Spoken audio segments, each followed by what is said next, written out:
Well, pull up a chair and set a spell here at Tales from SYL Ranch Live, the vlogcast that reminds you to always know where your towel is. And I'm your host, Bill Stone. And today on Tales from SYL Ranch, we have the 50th anniversary review of the film Barbarella, in which, as usual, I will attempt to take you back in time to the 1960s. So to explain my show for the benefit of new viewers or people who might not bop in right at the top of the hour, I do live reviews. Sometimes I do serious films and TV, sometimes I do schlock just for the kicks of it, and sometimes I review modern films and TV shows with a broad appeal, like Star Wars movies, Marvel movies, the Star Trek Discovery, The Orville, and on Sundays at the moment, Doctor Who. Now, I generally stick to a period from about 1900 to 1980, and the reason for that is, well, the period after 1980 is pretty well documented, what with all the great computing equipment we got so we could document it, as well as all the great science fiction that came afterward. But 1900 to 1980 also contains a lot of science fiction and a lot of science fiction fandom that isn't well documented, and so part of why I do the show is to document it. That's live, so I will take any and all questions, comments, and nasty remarks. I will respond to as many of my viewers as possible. You can tell me if I missed something, if I'm completely full of crap, or if I just happen to be an amazingly hoopy frood, which is probably more likely. I do go into more depth than most reviewers. I don't just say whether I liked a film or not or talk about its individual moments. I go into acting, directing, cinematography, and some mechanics of making a film. And I can do this because a long time ago, in a galaxy very far away, I was once an actor.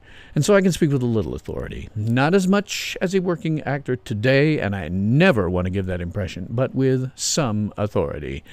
As they often say, those who can do, and those who can't teach. And I expect doing reviews the way I do it is sort of like teaching. Hi, Larry. Yes, I am back on YouTube. I'm not going to talk about why I'm doing that tonight because, well, tonight, as I say, there are those who can, and they do, and those who can't teach. And tonight I want to talk about those who can. I don't have anything scripted for this. I don't know what I'm going to say. I will mention I'll take off my hat for this, for Stan Lee. I call Stan Lee, in terms that I talk about on this show, as a Fandi grandmaster. I can be a Fandi master because I have seen it all, but he was one of the ones who could, and so he is a Fandi grandmaster for everything that he did. Now, I never knew Stan Lee. I never even saw him outside of TV or movies or documentaries. I can say absolutely nothing about him personally.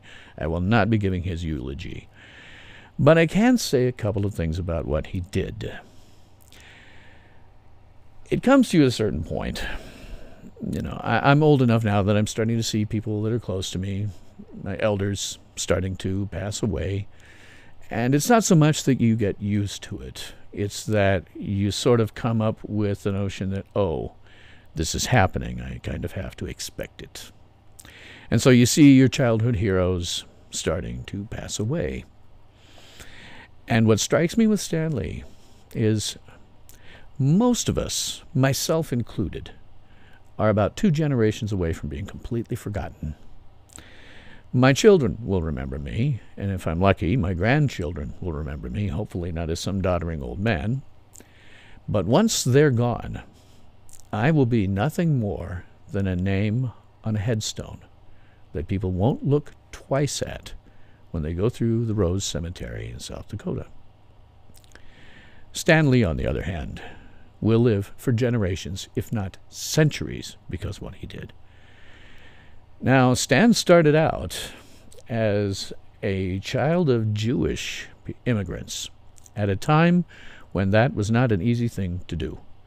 Most people don't know the history, but Hitler's final solution and his persecution of Jews was simply another in a very long line of Jewish discrimination and doing very bad things to them. Look up the English pogroms, for example, that occurred at the beginning of the last century.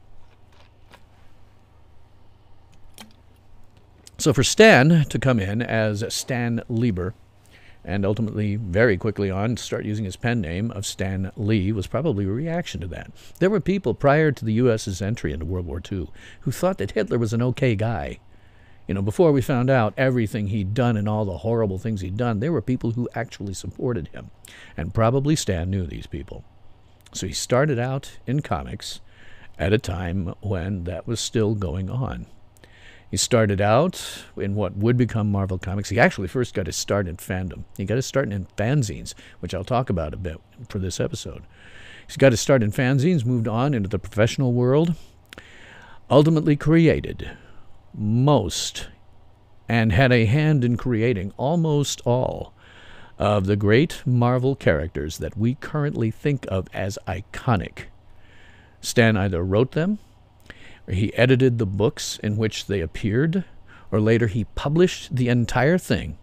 And later than that, he was chairman of that board. He grew that company from what was an offshoot of a small-time publisher into something that is now a giant conglomerate. That is all on Stan Lee. He will be remembered for generations. He's going to be taught, if he's not already, at great universities. He is going to be lived on far, far longer than most of us. Now, personally, obviously I didn't know him. I knew nothing about the man other than what I could read and see. But I can tell you this. Stan Lee, with the characters that he created, brought joy into the world. Stan Lee brought joy into the world at a time when the world always needs it. There are always dark, horrible places that you can go in the world. And with the characters he created, the adventures he wrote, the books that he wrote, and the books that he used and oversaw, he brought a ton of joy into the world. And so, as we, in the Fanish world, I might say, as the Fandi Grand Master becomes one with the Force, thank you, Stan Lee, for all the joy that you brought to me and millions, if not billions, of other people on this planet. Now there's another guy we lost today, and that's also kind of a big one, not as probably as impactful to most people as Stan Lee, but that was Douglas Rain, who was the voice of the HAL 9000 computer in 2001: A Space Odyssey. Another man who, because of his involvement with that show and the rather iconic nature of that voice, is also going to live on far longer than the rest of us. Unlike Stan Lee, we may forget his name. Most people would have a hard time telling you the name of the actor who did the voice of HAL 9000. But at the same time, that movie is now taught in great universities and will be taught in great universities, probably for centuries to come. We will be hearing Douglas Rain's voice, and our descendants will be hearing Douglas Rain's voice for centuries. And like Stan Lee, people who watch me know what I think about that movie, but one of the things that is iconic and I do like about it is that voice. And that voice does bring a certain level of joy into a world that always needs it. So, as with Stan Lee, thank you, Douglas Rain, for bringing that much more joy into the world. Pardon me, I've got to get my thing here muted for the next 2 hours. And Larry is saying Stan also collaborated with his brother Larry. That's exactly right. They were collaborators at various times. And again, just the amount of joy that they brought into the world cannot be minimized. And thank you, Stan, and thank you, Douglas Rain. So, Douglas Rain was 90, and Stan was 95, Larry says. Absolutely. I can only hope to live that long. I will say I plan to chase medical science as far as I possibly can. My grown grandmother lived to be 80-something, 90-something. Nobody really was keeping track when she finally passed away last year. I'm sorry, earlier this year. Nobody was really keeping track, but I certainly hope that I can stay on that long. I may have the genes for it, so cross my fingers and hope for the best. But yes, they certainly lived a long time. You would certainly consider, the amount of time they had on Earth to be, if I live that long, good run, as Larry says, a good run.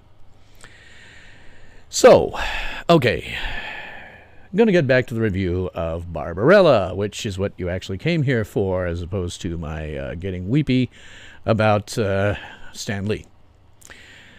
So, as a non-spoiler review on this movie, I can tell you this is considered a cult classic. And it was really made by and for hippies of the late 1960s. And in retrospect, it comes off, hopefully, as mostly camp. Although, the hippies didn't see it that way at the time. But when viewed as just a film, this is a B-movie made for hippies and by hippies. They thought they were being really cool, really edgy, but as with most things connected to the hippies, the film is stupid, pretentious, self-indulgent, overrated, and ultimately meaningless. That is my non-spoiler review for this film. Now, I do like to say, as I always do, that you must put these films in context. You can neither review nor watch these movies from a 2018 perspective, because you have to know the time period. So, as with most of the movies I review that are this old, I'm going to try to take you back in time, because a lot has changed in 50 years. And if you don't know the historical context, you really can't judge this movie properly. Now, as with some of the movies made in the late 1960s, I personally do have problems divorcing myself from modern times, because this happened inside of my own lifetime now. I was born in 1965. I was 4 years old when this thing came out. It's 3. I was 3 years old when this thing came out. I have some memory of the era of the hippies and the baby boomers. And divorcing myself from modern times is very difficult for me, because I do believe that the baby boomers and the hippies are largely responsible for most of the ills that plague modern society. So when I see the stuff that they really loved, I am left completely scratching my head as to why. I tend to look at this stupid that they were involved in at the time and how it bleeds into modern day. Now I try to keep myself, off there and divorced and try to get back in time, but I know that I'm not going to be successful here. But I'm going to try. So the first thing we have to talk about, as always, when we get into these old movies, is life in 1968. And to give you just some little bare bones stuff to think about, costs of things. The average cost of a new house was about $14,000, almost $15,000. In today's dollars, that would be about $108,000. So probably doing better in terms of a house, particularly in a major metropolitan area. Try buying that in San Francisco now. Your average income was around $7,800 a year, which currently translates into about $57,000. So that places it above the median income right now in the U.S., which is 40, 42, something like that. Larry says, 1968, 2001, A Space Odyssey, Planet of the Apes, and are what I care about remembering. Yes, I'm going to get into some of the movies that were of this period. Yeah, the ones I've reviewed, I think, are the ones that I care about as well. Yeah. Average monthly rent, if you were renting back then, would be about $130. Today, that would be about $940. So for a good apartment, probably doing better there, especially in a major metropolitan area. Try finding a decent apartment for that amount of money. Price of a gallon of gas was 34 cents. Today, that would be $2.47. Not far off from where we are today. The average cost of a movie ticket was $1.50. Today, that translates into $10.88. But you know what? That ain't what going to a movie actually costs you. If I'm going to a movie, particularly if I'm on a date, you can expect to pay at least $30 to $40, both for the tickets and to buy the incredibly overpriced concessions and all of that. It just adds up and it's crazy. So if you're only paying $10.88, $1.50 back then, probably doing a little better on the movies than we would be now. The federal hourly minimum wage, which had been instituted by that time, was $1.60 an hour. That translates into $11.62 today. So with the minimum wage, if you're making it, you're probably doing better. Some things that were going on in that time period in both Europe and Japan and America. Japanese imports were starting to become a thing, and they would become more and more and more of a thing until the present day, where we get almost everything overseas. This was beginning to become a concern of the United Kingdom and USA governments, because they worried that industries in their own country would suffer and jobs would be lost. And looking now from the prism of 2018, that is precisely what happened. If we look at Detroit, at one time a booming economy because they made a huge amount of the cars that were sold in the U.S., and look at it now, a dangerous ghetto, very much. There was also a flu pandemic this year in Hong Kong in 1968. Some events, oh man, were there events going on that would shape history for generations to come. Dr. Martin Luther King was assassinated this year. Robert Kennedy was assassinated this year. President Lyndon Johnson signed the Civil Rights Act of 1968, which increased some of the civil rights that black people had previously not enjoyed. The peace movement had continued to grow, and more people in America were against the Vietnam War. And there were riots throughout cities in the United States over this. And music scene was largely dominated by the Beatles. They had released their White Album that year, and also the Rolling Stones, very big. Fashion had changed a bit. Mini skirts and see-through blouses were coming around. And the first Black Power salute was seen on TV during the Olympics during a medal ceremony. Interestingly enough, and I did not know this, Intel was formed in 1968. I always thought that would be placed later in the timeline, but no, it was first formed in 1968. Larry says, I got in a Star Wars matinee during the first week of the premiere in 1977 for about $5. Yeah. I think personally I remember it being more like $3 about then. But yeah, just a hell of a lot cheaper than it is now. It's crazy. It's absolutely crazy. Some of the more interesting things in terms of aerospace, the Surveyor 7 probe landed on the moon. You got to remember this was a year prior to Apollo 11, the manned landing on the moon. The Boeing 747 made its first maiden flight that year. NASA launched Apollo 7, which was the first manned Apollo mission. What you have to remember is Apollos 1 through 10 were test vehicles. When they talk about going to Mars, they haven't tested a damned thing necessary to do it. You need to run tests. You can't just send a rocket out there and hope for the best. You're going to have to send multiple iterations that don't land so that you can test various parts of the system and see that they're going to work on that horribly long trip to Mars. So Apollos 1 through 10 were test vehicles.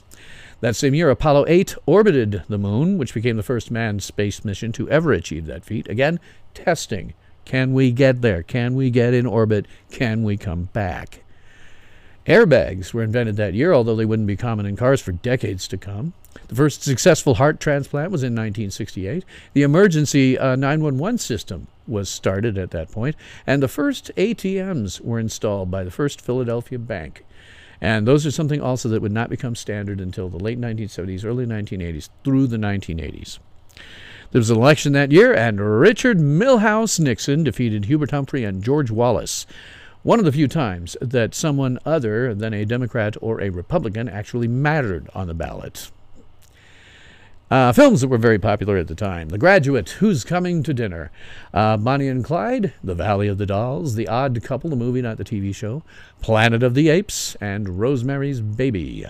We were getting seriously into rock and roll by then. The Rolling Stones were big, the Supremes, the Beatles, Fleetwood Mac, Aretha Franklin, Gary Puckett, and the Union Gap. The Grateful Dead, the Monkees, Simon and Garfunkel, the Beach Boys, the Bee Gees, Jimi Hendrix, Cream, the Doors, Pink Floyd, Moody Blues, Bobby Goldsboro, Marvin Gaye, and David Bowie. As I say, really moving along in terms of rock music by the end of the decade. Now, fashions, always like to show you what people were wearing back then. This is kind of what a conservative man's fashion might look like. A suit, tie, maybe a sport jacket that didn't necessarily match the pants, but a suit and tie, that's what a conservative person might wear. In point of fact, this screen cap comes from an episode of Dragnet, which was a very conservative show. And so the people that you saw there would have been wearing conservative clothing. This is what most people who were not hippies would be wearing. Now, you might get away sometimes without the shirt, without the tie, without the jacket, particularly if you were growing up. You'd get a t-shirt, usually very colorful. Colors were very, very big in this decade. Larry says Apollo 10 could have landed if they'd had enough fuel to take off. Yeah, I believe the story is, in fact, that NASA intentionally did not give them that because they were terribly afraid they would go ahead and try the landing anyway. And I understand that. Hell, if it had been me, I would have too. First man to land on the moon gets their names in the history books. Everybody remembers Neil Armstrong. Name off for me the other astronauts on that mission. Hard for most people to do. So this was a conservative man's attire. Still suits and ties. This is what you'd see if you're walking down the street with conservative men. Women's fashions, well, they started to evolve, frankly, into the sort of thing that we might even see today with some alterations. Pants were a thing back then, although they're not in this picture. This comes from a catalog of the era. And so this is what a relatively conservative woman might be wearing, non-hippie would be wearing. A weird thing about this era, from the late 1960s all the way through the early to mid-1970s, women wore wigs just because. I remember my mom had a wig. It was kind of normal. They wouldn't use the regular hair. They would wear a wig. Go figure. This is, by the way, when you see Star Trek, the original series, and you see that they're wearing wigs sometime, that was just the style of the time. Women wore wigs for no good reason. In fact, I would hazard a guess, looking at the pic, that the woman there who is wearing the yellow dress, looking at it, I'd have to guess she's wearing a wig. And the blonde, may also be wearing a wig. Don't know why. That was just fashion. Women tended to wear wigs. So, then we get into the counterculture. The counterculture was made up of what is generally called the baby boom generation. And they use this term counterculture. The biggest proponents, Larry says, I got to wear a Nehru shirt in junior high school for the first time in 1968. Bit older than me. But yeah, you'd probably know those kids' fashions even better than I would. It's great if you can watch Dragnet and you see kids, or watch the Brady Bunch and you can see what they're wearing. Colors. Not too terrifyingly different in terms of, our style today. It's just colors. This vest that I'm wearing is very colorful. Wouldn't even hold a candle to some of the colors that came out of the 60s. The 60s became a very colorful generation. And again, I remember some of it. Not much, but I remember more of how it bled into the 1970s. So the baby boom generation gave birth to a counterculture, and those counterculture were mostly hippies. The hippies liked rock music of that era, and there was a ton of it. We were clearly getting into rock and roll at that point.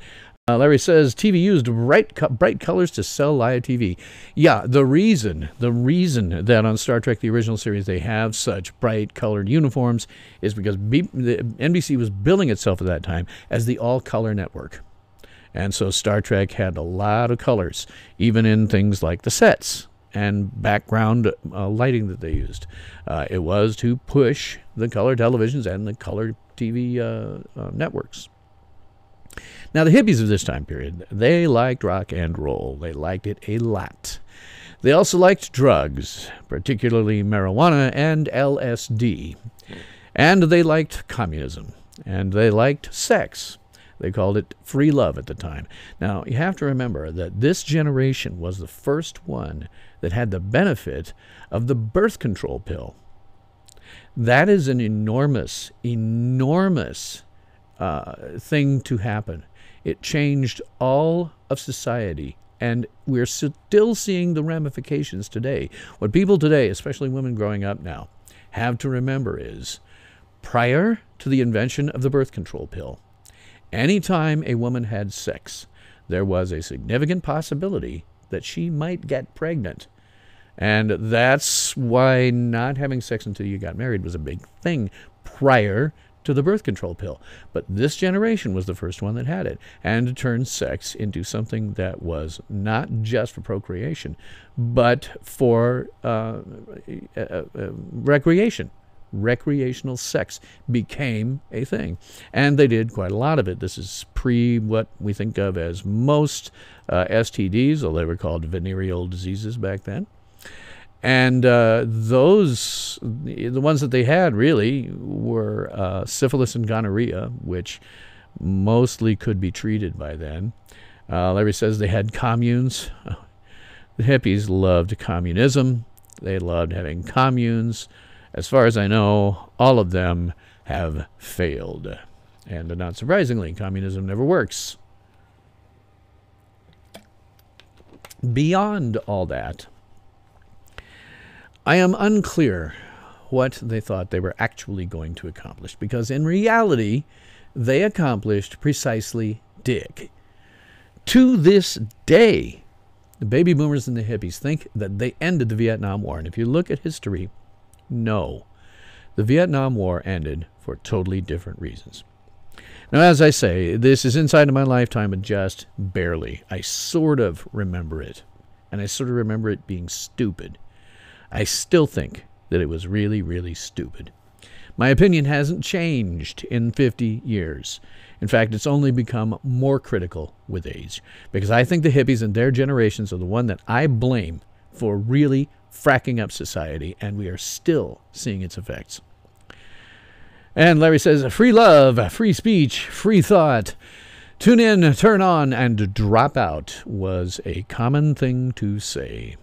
They really thought that LSD was something that was absolutely consciousness altering, that gave you a much more clear picture of the world. Of course, what we know now is it just fracks up your brain and gives you amazing hallucinations. But in real life, it's not making you more in touch with the universe, which is what they thought it was back then. Ridiculous. But the counterculture was deeply involved as a reaction to the Vietnam War. Vietnam War was a very costly war in terms of lives. However, to be honest, compared to other wars of the 20th century, it wasn't that much different.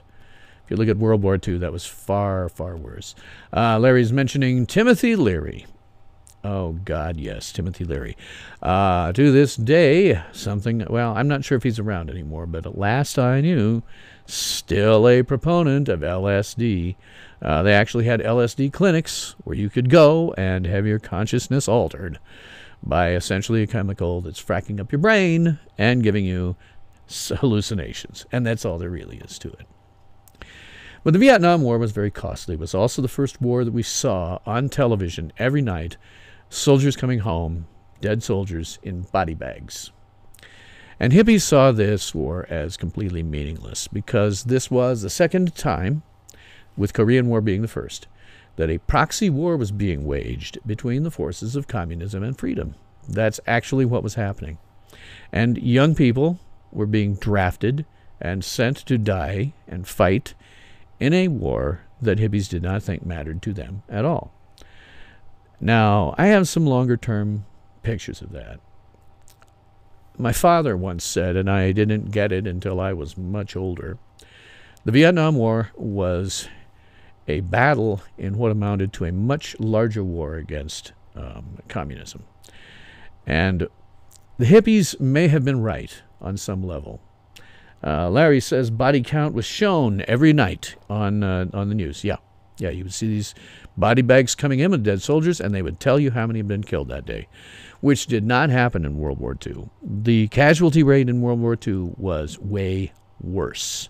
You know, if you were like on a bomber or something in Europe, you could probably count your life expectancy in how many missions you ran. It was almost a certainty that at some point you would be killed.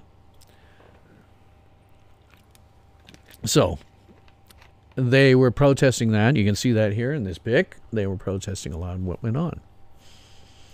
Now, the baby boomers may have been right in some respects, but they ended up embracing communism, and that fracked up everything and continues to do so to the present day.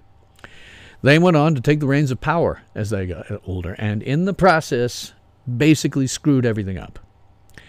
Because of them, we now have an educational system that teaches nothing but indoctrinates socialist and communist philosophies. We have an entire generation into our second that are now voting that are illiterate ignorami. And I always like to talk about my own experience here because I was, for 3 years, an instructor at a junior college at the place that shall not be named. And I have a lot of anecdotes, and I have a lot of anecdotes showing just how illiterate they were. In IT, my students had difficulty differentiating between the words Linux, Linux, and Linksys, Linksys. And that wasn't the worst of it. In one particularly memorable occasion, I was tutoring a student. Now, when you're an instructor, one of the things you really you like to look at, you like to see, is when the light bulb goes on over the head. You know, when you're working with a student, they don't understand something, and, oh, okay, I get it now. And as an instructor, oh, that's great. You know, that's what you like to see. It's what you live for. I was with this student, and the light bulb went on in a place that I really wasn't happy to see it. The light bulb went on when the student realized that books have page numbers. In 12 years of compulsory education, and certainly not for recreational purposes, this student had never once cracked a book. And yet this student had been passed out of high school. And I have others. One of the most memorable ones was when a student who was taking what amounted to a remedial math class because they didn't teach them any math in the schools, got into a massive argument with his PhD level math instructor that division by zero was possible. In fact, it got so bad that he eventually stormed out of the room, went straight down to the administration offices, and tried to file a grievance against that instructor on the basis that the instructor was anti-Semitic. Fortunately, the instructor was Jewish. That sort of thing happened a lot. It became terribly clear to me that we have an entire generation of illiterate ignorami coming out of schools having been taught nothing. We also have a generation now that believes in the destruction of free speech. Social justice warriors, or NPCs, which I think is a fantastically funny thing to call them, are the intellectual heirs, like it or not, of the hippies. Now, I have to tell you, my generation has a lot to account for here. What we should have done is what they should do now, which is fire every single teacher in every single school, everywhere, in the kindergarten through 12th range. And if possible, get rid of all of the instructors and professors at the college and university level. I've spoken before in other shows about how we could do something where we have real education after that. But that is at least what we should have done. We should have kicked them all out and insisted on something else. But to be honest, were it not for our parents' generation, we would have been better students. Better parents ourselves. Because of the baby boomers, we now have a political system that is corrupt to its core. And we now have a protest movement that learned from the hippies that peaceful protest accomplishes precisely dig. And we call these people Antifa. They are fascists, often communists, and a violent group, as has recently been showed with Tucker Carlson. And like it or not, guys, those guys, the Antifa, are the intellectual heirs of the hippies. The difference is they learned that being peaceful doesn't get you anywhere. Virtually everything that is negative in modern society can ultimately be traced back to the counterculture and hippies of the 1960s. One of the few times when I like to talk about Eric Cartman. They're not people, they're hippies. As he famously said, they're not hippies, They're not people, they're hippies. They screwed it all up.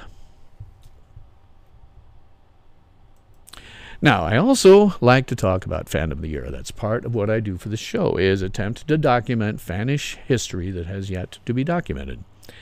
And so one of the things I want to talk about is fandom of the era. Now, there was a lot of television that was going on. We were starting to get into some fairly decent, not always brilliant, but fairly decent television of the time. For example, of course, Star Trek was running in its second season in 1968. We had Doctor Who over in Britain. It was the Troughton era, the second Doctor. That was not being aired in the United States. Doctor Who didn't start being aired in the United States until it got onto PBS in the late 1970s, mid-1970s. I've forgotten exactly when. And they started off with the third Doctor. That was my Doctor. That was my Doctor. Yes, and actually, Twilight Zone was gone by then. It had been canceled before that. But it was that era of the Twilight Zone. We also had The Invaders, which was not a bad show. Kind of a predecessor, if you think about it, to The X-Files. And we had Land of the Giants, which was a little weird, but fairly intelligent. Tarzan. Not in the movies, not Johnny Weissmuller, certainly by then. Interesting show to watch sometimes. Very different. It was on for several years. Journey to the Unknown, which was an anthology series like The Twilight Zone, where they did one story that was unconnected from the next week's story, and so forth. And there was Lost in Space. Complete crap. If you watch the first few episodes, it looks like maybe it's going to be some intelligent science fiction, and then it rapidly devolves into garbage. But that was one of Star Trek's actual competitors at the time, as were some of these other shows, and shows that you don't necessarily mention. Beverly Hillbillies, Bonanza, things like that. These were all competitors to Star Trek. But we were starting to see some reasonably decent science fiction on television that would generally go away by the end of that decade and not come back until the middle of the next one. There were some good movies and some bad movies. As always with both television, with film, with literature, Sturgeon's Law always holds. Ted Sturgeon, great science fiction writer, came up with Sturgeon's Law, which states that 90% of science fiction is crap. And there is a corollary to this law that states that 90% of everything is crap. And if you look at what's coming out of Hollywood at any given time, you can say, yep, 90% of everything is crap. And so the movies that we saw this year, some of which I've reviewed the best of, don't think I've reviewed any of the worst. 2001, A Space Odyssey, certainly a big one that year. Barbarella, which I'm reviewing tonight. Planet of the Apes, Brides of Blood, Charlie, Countdown, Destroy All Monsters, which was basically a kaiju movie from Japan. I don't remember if it had Godzilla in it, but it was along those lines. Genocide, King of Kong Island, The Astro Zombies, The Blood of Fu Manchu, The Destructors, The Green Slime, The Strange Case of Dr. Jekyll and Mr. Hyde. Now, this is an interesting one. I haven't reviewed it this year. I might. The week of Christmas is looking weird for me at this point. I might shove that one in there just because of who's involved and what it is. It was a TV show, but it was a TV movie. Larry says the first season of Lost in Space is good sci-fi adventure. Yeah, if you watch that first season, especially the first couple of episodes, Dr. Smith is not an idiot. He's an enemy agent. He turned into an idiot when they went to Camp and Stupidity on that show. Other movies, They Saved Hitler's Brain, Voyage to the Planet of the Prehistoric Women, and another one that I reviewed this year, Wild in the Streets. However, despite the fact that there were some good things going on in science fiction, most science fiction fans still considered literary science fiction to be the best science fiction of the era. Now, by this point, if you watched when I've talked about science fiction fandom in the 1950s and how big the pulps were as an influence at that point, pulp magazines, at this point, most of the writers that you talk about there had started to move into just plain novels, where instead of having their novels first serialized in the pulps, they were just outright brand new novels. We were starting to see the same sort of thing we see today with novels, where they're just brand new novels. And they also had short story collections, generally the best of the short stories that were appearing in fan magazines the regular magazines at the time. Oh yeah, Matt Helm movies. Yeah, absolutely. And like Flint movies, you could conceivably call some of those, science fiction. Also, Bond movies were getting big then, and would be big, and still are big. And of course, with Q and all that, they have scientific trappings to them, certainly. But for fans, again, these things as original novels were starting to become a thing. And that is where the magazines, the pulp magazines, started to die off. And you really only, at this point, were seeing some of the best that were still out there. I think Astounding Stories had changed its name to either Galaxy or Analog. I've forgotten. Some of those are still around, but they're not read nearly as widely. Basically, we have moved into a period and stayed after this where we have brand new original novels going on. But as always, as had been the case since about 1926, fans did their own thing. We had fanzines. And as you can see here, not only regular science fiction fanzines, but we were also starting to see the birth of the Star Trek fanzines. Fanzines that were explicitly devoted just to Star Trek, rather than being devoted to science fiction in general. And we would get these fanzines, and these would continue. These were fan-made magazines. That's why they were called fanzines. They were not of the same general quality that you would see in the pulps and the magazines, science fiction magazines that remained at that time. But fans kept doing it. They had been doing it since the mid-1920s and would keep doing it until the 1980s, into the 1980s, almost to the 1990s. Now, what fanzines meant, and I've mentioned this on other shows, but I always like to do it so that, A, I've got two things going on. I'm going to turn this into a clip. But B, I don't want viewers who are coming at me for the first time to be lost. I don't want to tell you, go over and watch this other thing. I'm going to talk about it right in the middle. That means my regular viewers sometimes get to hear some of the same things over. But what we did with fanzines was fans would get together, and we didn't have the internet, but we still had people who wanted to write fan fiction. We still had people who wanted to do fan art. We still had people who wanted to do newsletters that would talk about what was going on in fandom. And so we had fanzines. And Larry says there were lots of Spock fantasy stories. Oh, absolutely. Spock grabbed the attention of women of that era, female fans. And there was all kinds of stuff. I like to mention it because it started about this time period. You know where the concept of the whole word slash comes from modern day? Well, if your parents are science fiction or Star Trek fans, particularly Star Trek fans, those guys were not the paragon of virtue that you think. I guess they're your grandparents now. They're not the paragon of virtue that they let you on to believe. We started that. We started it first with Kirk/Spock. That was later shortened to K/S. And eventually Slash, which was picked up by the science fiction fantasy world at large. We did that with porn stories involving Kirk and Spock. So, thank you, grandparents, who were not the paragons of virtue that they might want to make themselves out to be. We could come up with our own perverted crap as well.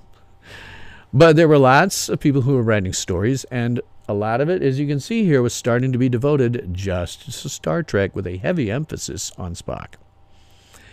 And how we would work this is we would get together, we would have, somebody would write a fanfic, somebody would do some art like this, and we'd put it all together into a fanzine, dependent on thickness, could be this thick, could be much smaller, staple them together, and hand them out to other fans. Now, typically, we would at least be able to sell them to our local fan club. So, for example, I don't think I have it. I have to watch and see if it comes around. But the fanzine for my local science fiction club, which still exists today in Lincoln, Nebraska, Starbase Andromeda, the longest-running science fiction and Star Trek fan club in Lincoln, Nebraska. They still meet. And we could pretty much count on selling our fanzine, which was the Kelvin Outpost, to the members of the club. We could not necessarily count on selling it anywhere else. we would at best hope to maybe make back the cost of making them. However, sometimes you would be able to find fans that were somewhere else in the world, and you would be able to trade your fanzines for other fanzines. They'd have one that their group put together, you'd have one that you put together, and you'd trade them, some kind of swap. And if you were really lucky, you could show up at conventions. Now, there weren't any Star Trek conventions until 1972, but there were lots and well, not lots, but there were some very iconic science fiction conventions where Star Trek was starting to invade. And the old school literary-based science fiction fans really hated that. They hated it for years and years. Now they're okay with it, but for a long time they really hated it. But if you got into a con, then maybe you could sell your fanzines just to people in general. But most of the time, you really just hoped that you made enough back to cover the cost of having made the thing in the first place. And making these things was no small feat. I was involved in this towards the tail end of this period. What you're seeing here is a mimeograph machine, and that is how we made these things. Now remember, no computers to speak of. The only computers at the time were big mainframe computers that occupied the size of a semi-truck. They'd gotten down, they'd been miniaturized somewhat due to the transistor. They'd gotten down from being the size of a warehouse to the size of a semi-trailer. But you still have in your hand more computing power than they could ever come up with then. You in your hand have more computing power than it took to put man on the moon. But we didn't have computers to do this. We did not have printers. We didn't even have Xerox machines, although we would start getting Xerox machines in the 70s and on later. So what we did was we had a piece of what was called a mimeograph paper. It was a special kind of paper. You would feed that into your typewriter, and then you would type up your story. And the problem was you had to get it perfectly right the first time on that paper, because if you didn't, if you made a mistake, if you made a typo, if you didn't spell a word right, pull out the paper, toss it in the circular file, and get a new one and start over. And that's how we had to make the things. Then Larry says IBM was king. Yes, IBM was the only name in computers, basically until Microsoft and the PC came along. They were the only name in computers. And IBM mainframes, as I say, this at that time the size of a semi-truck, and could not do what your phone does today. So what we do is we'd type this thing up, get it right the first time, which is why typing was an important skill back then. You just didn't make mistakes, and you had to do it as quickly as possible, particularly in the commercial world. You had to do it quick for business. And you had to be right the first time, every time. So you take this mimeograph paper, which you finally got right, and you would put it on this drum that you're seeing here, that rolling part. You put it on the drum, and then by the late 1970s, 60s rather, you weren't necessarily hand cranking it like she did, although you might doing that on an older machine. And you would run it through there, and the ink would push through on this special paper and come out on the other side, and you would get a piece of paper with bluish purple ink on it. That's just because of the ink that had to be used at the time. Now, it was often used in schools. It was often used, these things would appear in churches, because they would be used to create flyers and leaflets in churches and exams, sometimes quizzes in schools. I remember, because way back when, if they couldn't figure out where to put you in a given hour during the day, they would often say, would you like to be the teacher's assistant for the drama teacher, which is what I got one year. And you'd say, sure. And you basically were the drama teacher's gopher. They would often say to me, he would say to me, okay, I want you to take this down to the teacher's lounge, run off X number of copies on the mimeograph machine. The thing about those mimeograph machines is they stunk like mad. That ink was terrible. And because, in my case, it was in the teacher's lounge, and there wasn't a ton of ventilation in there, the entire teacher's lounge just stunk like crazy. And this is where teachers would go when they didn't have a class to teach. I always thought, man, this place needs to be fumigated.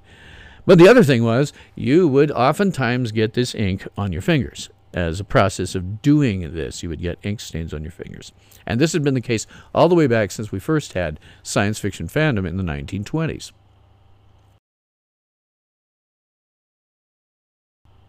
And this gave rise very early on in the 1920s to one of the very first, and I don't know if they're still running, they very well may be, one of the very first, it's actually the second, but it was the biggest one in New York, the New York Futurians. And a couple of their members came up with a totally fictional god of science fiction called Goo, Ghu. And Goo's holy colors were purple because of the fact that you would get this purple stains on your finger doing fanzines. And this led to some Fanish oaths that I sometimes use. I will often say good God or stuff like that. But if I'm trying not to offend someone, I may swear by Goo, because who can get offended by a fictional god?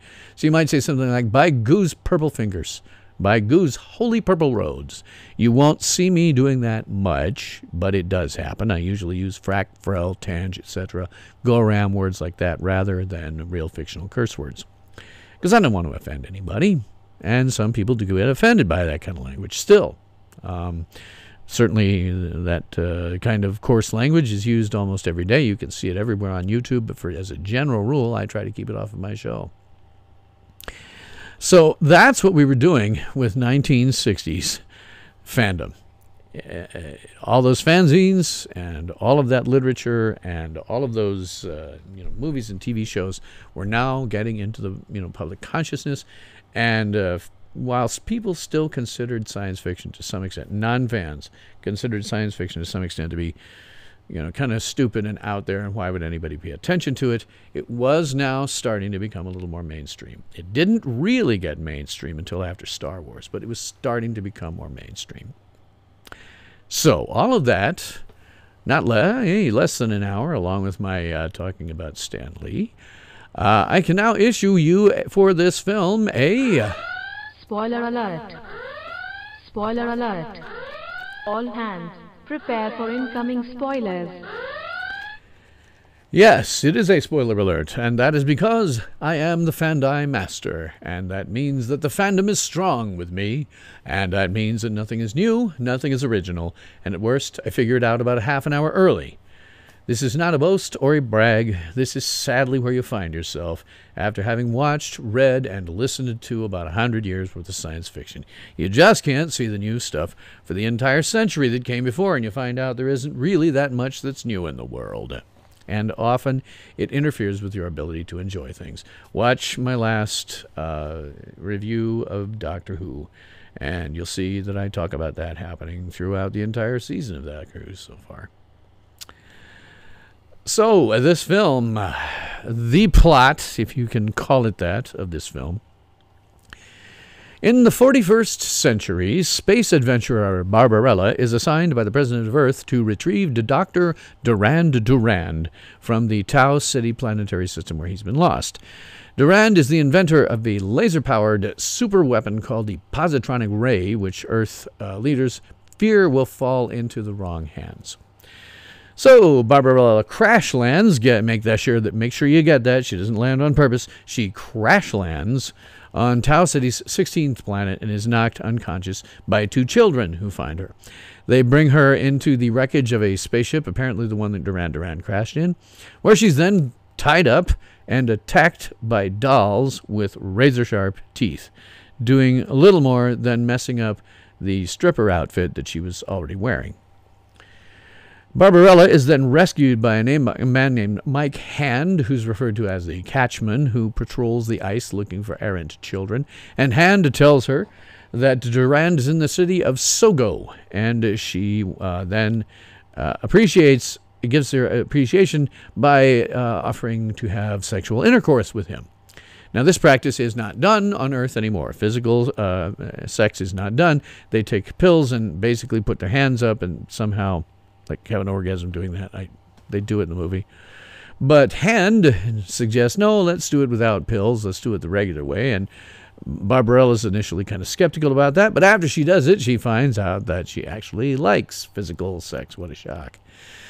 Barbarella then attempts to take off from the planet and eventually kind of ends up curving back around, smashing into it and using this drill that she's got to go underneath the planet, and then burst back out into an area that is a big maze that is inhabited by outcasts from Sogo. And then we get more of our stupid. Larry says, Flash is like a sequel to Barbarella in design and look with the same producer. Yeah, I'm going to talk about that. This what you're seeing behind me here. That's a screen cap from Barbarella, but if you look carefully, man, that looks a lot like Flash Gordon, which is odd, considering what I'm going to talk about in terms of the production. So, Barbarella is found after she bursts out of this thing by a guy named Pygar, who is described as a blind angel who has lost the will to fly. And Pygar introduces her to Professor Ping, who is played by Marcel Marceau. Now, that is funny for anybody who grew up in my era. Marcel Marceau was a mime. Didn't speak. You almost never heard him speak ever. Even when he was on TV, he would be doing mime stuff, and you would almost never hear him speak. And point of fact, when I was being an unsuccessful actor, I studied Marcel Marceau and how he moved and how he did things, because it was helpful in informing what I might be doing, and not necessarily doing mime, although I did do some of that, believe it or not, but more body movements and how that can inform certain things. So Marcel Marceau plays this guy as a speaking role, and he offers to repair Barbarella's ship. And then Pygar has sex with Barbarella, and it restores his confidence and wish to fly. So the blind guy flies Barbarella to Sogo. And when they arrive, Pygar and Barbarella are then captured by Sogo's Black Queen. Interesting thing, she's played by Anita Pallenberg, but is voiced by somebody else, Joan Greenwood. They had to dub her for some reason. And then she's also met by the Black Queen's concierge. Now, the concierge is described, he describes a monster they've got floating around over there called the Matmos, and it is living energy in liquid form. Okay. And it's used as a power source on Sogo. However, it lives by evil thoughts. So that's why they throw these people out into this maze where all of these outcasts live, because they're good people. So the only people who live there now are evil people, so that it can use the thoughts of evil people to power itself, and that therefore powers their city. Pygar endures a mock crucifixion. Barbarella is put into a cage where hundreds of birds prepare to attack her and sort of do, again, really basically messing up the stripper outfit she's wearing. She is then rescued by a guy named Dildano. Dildano. Even I have a hard time not saying dildo when I saw his name. She's rescued by Dildano, who is a somewhat incompetent leader of local underground, who then joins her in her pursuit of Durand. And Dildano offers her an invisible key to a chamber of dreams where the queen sleeps, and sends her back to Soho. Barbarella is then recaptured by the concierge. He places her in what's called an excessive pleasure machine, which is supposed to induce a fatal amount of sexual pleasure. But of course, Barbarella, being what she is, she outlasts the machine and causes it to shut down and be destroyed. So the concierge, who is rather shocked at this destruction and pissed off at her, is revealed himself to be Durand, who, despite the fact being supposed to be in his 20s, has aged 30 years due to the Matmos. And he wants to become Sogo's new leader, overthrow the Black Queen, and that needs his positronic ray and access to the Chamber of Dreams. So Durand takes Barbarella to the chamber and locks her inside with the invisible key. Barbarella meets the queen, who says that if two people are in the chamber, the Matmos will devour both of them. Durand then seizes control of Sogo, and that's when Dildano and his rebels begin their attack on the city. But the Black Queen retaliates, figuring, if I can't rule this place, nobody will. So she releases the Matmos to destroy all of Sogo and the people fighting, and is does pretty well at that. You watch all of these rebels just getting shot down like flies. However, they are protected by what the Black Queen calls Barbarella's innocence, and they escape the Matmos, and they find Pygar, and he clutches them in his arms and flies away. And when Barbarella asks Pygar why he saved a tyrant, he replies, "An angel has no memory." And scene. Yeah. Okay, I always like to get my cringe moments out of the way. Everything, it's kind of like watching, like Plan 9 from outer space with some softcore porn thrown in. And again, as with most things connected to the hippies, this is stupid, pretentious, self-indulgent, overrated, and ultimately meaningless. Some of the specific things: the opening titles are a striptease by Barbarella that goes on for, I timed it, slightly over 4 minutes and 30 seconds. It goes throughout the entire opening titles. Now, the opening titles may well have been an attempt to do a riff on James Bond titles. James Bond titles pretty consistently have superimposed beautiful and or naked women's silhouettes on parts of things inside the, those opening titles. And some of that may have been going on there, but it goes on for so long. Oh, God. First time I watched it, I'm sitting there going, when does this end? It's nice to see Jane Fonda's breasts naked, but when is this going to finish? Larry says, cringe, the movie. Yeah. For me, this is like Cringe, the motion picture. Just, yuck. And again, ultimately, all this is, and I have to say, they realized the weightlessness part of it pretty good. They did that pretty good. I thought that was well realized. It's just that it's a striptease. It goes on forever, and ultimately it's just meaningless. It ties nothing back to the story. It's just Barbarella doing a striptease. And what this film is ultimately about is, if feminists didn't look at it the way they do, which they love this movie for reasons I can't understand, because if they looked at this, what this really is Barbarella accidentally finding herself in situations where some man helps her out, where she gets to the next accidental situation in which another man helps her out of it, and just repeat throughout the entire movie. Yet feminists love this thing. And it's probably two things, because it stars Jane Fonda in the Barbarella role, and she is and has always been a darling of the Hollywood left. And the other thing is that they see this sort of nudity, and it's all gratuitous and happens throughout the film, as being, indicative of an emancipated woman of that era. Larry says that he couldn't borrow the vomit comet from NASA. Yeah, they couldn't. But it's still pretty well done. That part of it, I have to say, is well done. The weird part, however, is as soon as she's done with the striptease, she hits a button that causes the ship to suddenly have artificial gravity.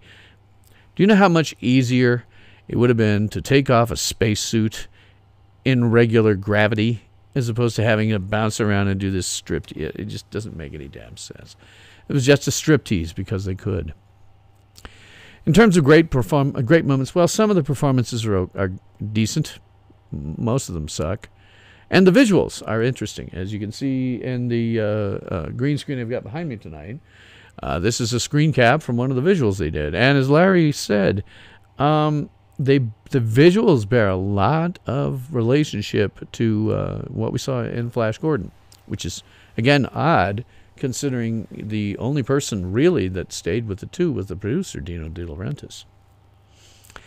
The screenplay on this thing is attributed to Terry Southern, Roger Vadim, Claude Bruhl, Vittorio Bonicelli, Clement Biddlewood, Brian Degas, Tudor Gates, and the original creator of the comics on which this is based, Jean-Claude Forest. Okay, Jean-Claude Forest, he created the character of Barbarella, and in a comic strip. It was serialized in the French magazine V Magazine in spring of 1962, and in 1964, Eric Losfeld published these scripts as a standalone book, more like close to what we would think of as a graphic novel today in black and white. I've read this. It's available. You can find it on the Internet Archive for free. The whole thing's there. And that particular one is translated into French. There was another one that he did afterwards, a second Barbarella one, that was basically just a comic. It didn't get serialized. That, as near as I can tell, has not been translated into French. I know French. I slogged my way through some of it and then decided it wasn't worth going through the rest of the way. This book actually caused a certain amount of scandal because it was billed as the first adult, and by that they meant pornographic, comic book. And to be honest, reading it, the eroticism is pretty light, you know, and in fact, there were previous comics that were pornographic. The U.S. always had things called Tijuana Bibles, and there was a hell of a lot more gratuitous and blatant sex going on here. In the comic, I can say I've read it. The story of the movie sort of follows the comic. Some of the same things happen to Barbarella that happen in the comic, but for different reasons, out of different orders. And the sex part of it is present in the comic, but it's not quite what we see here in a movie made by hippies for hippies, because they loved free love. So it does, to some extent, follow the source material. I would have to guess that Jean-Claude Forest decided that it was good enough because he put his name on it and was involved in this production. But as a result, this literary work has come to be associated with the mid-20th century sexual revolution, which I think is appropriate. That's probably true. Now, today, Barbarella has a comic book. Dynamite Entertainment has started running monthlies with Barbarella in December of 2017 that continue up to today. I did not bother looking. I really don't care enough to see what they've done with it in modern times. Now, Jean-Claude Forest was not really involved with films. He was mostly a comic book artist. And so, again, what I can sort of say as the writing in general is it is not that much different from a B movie.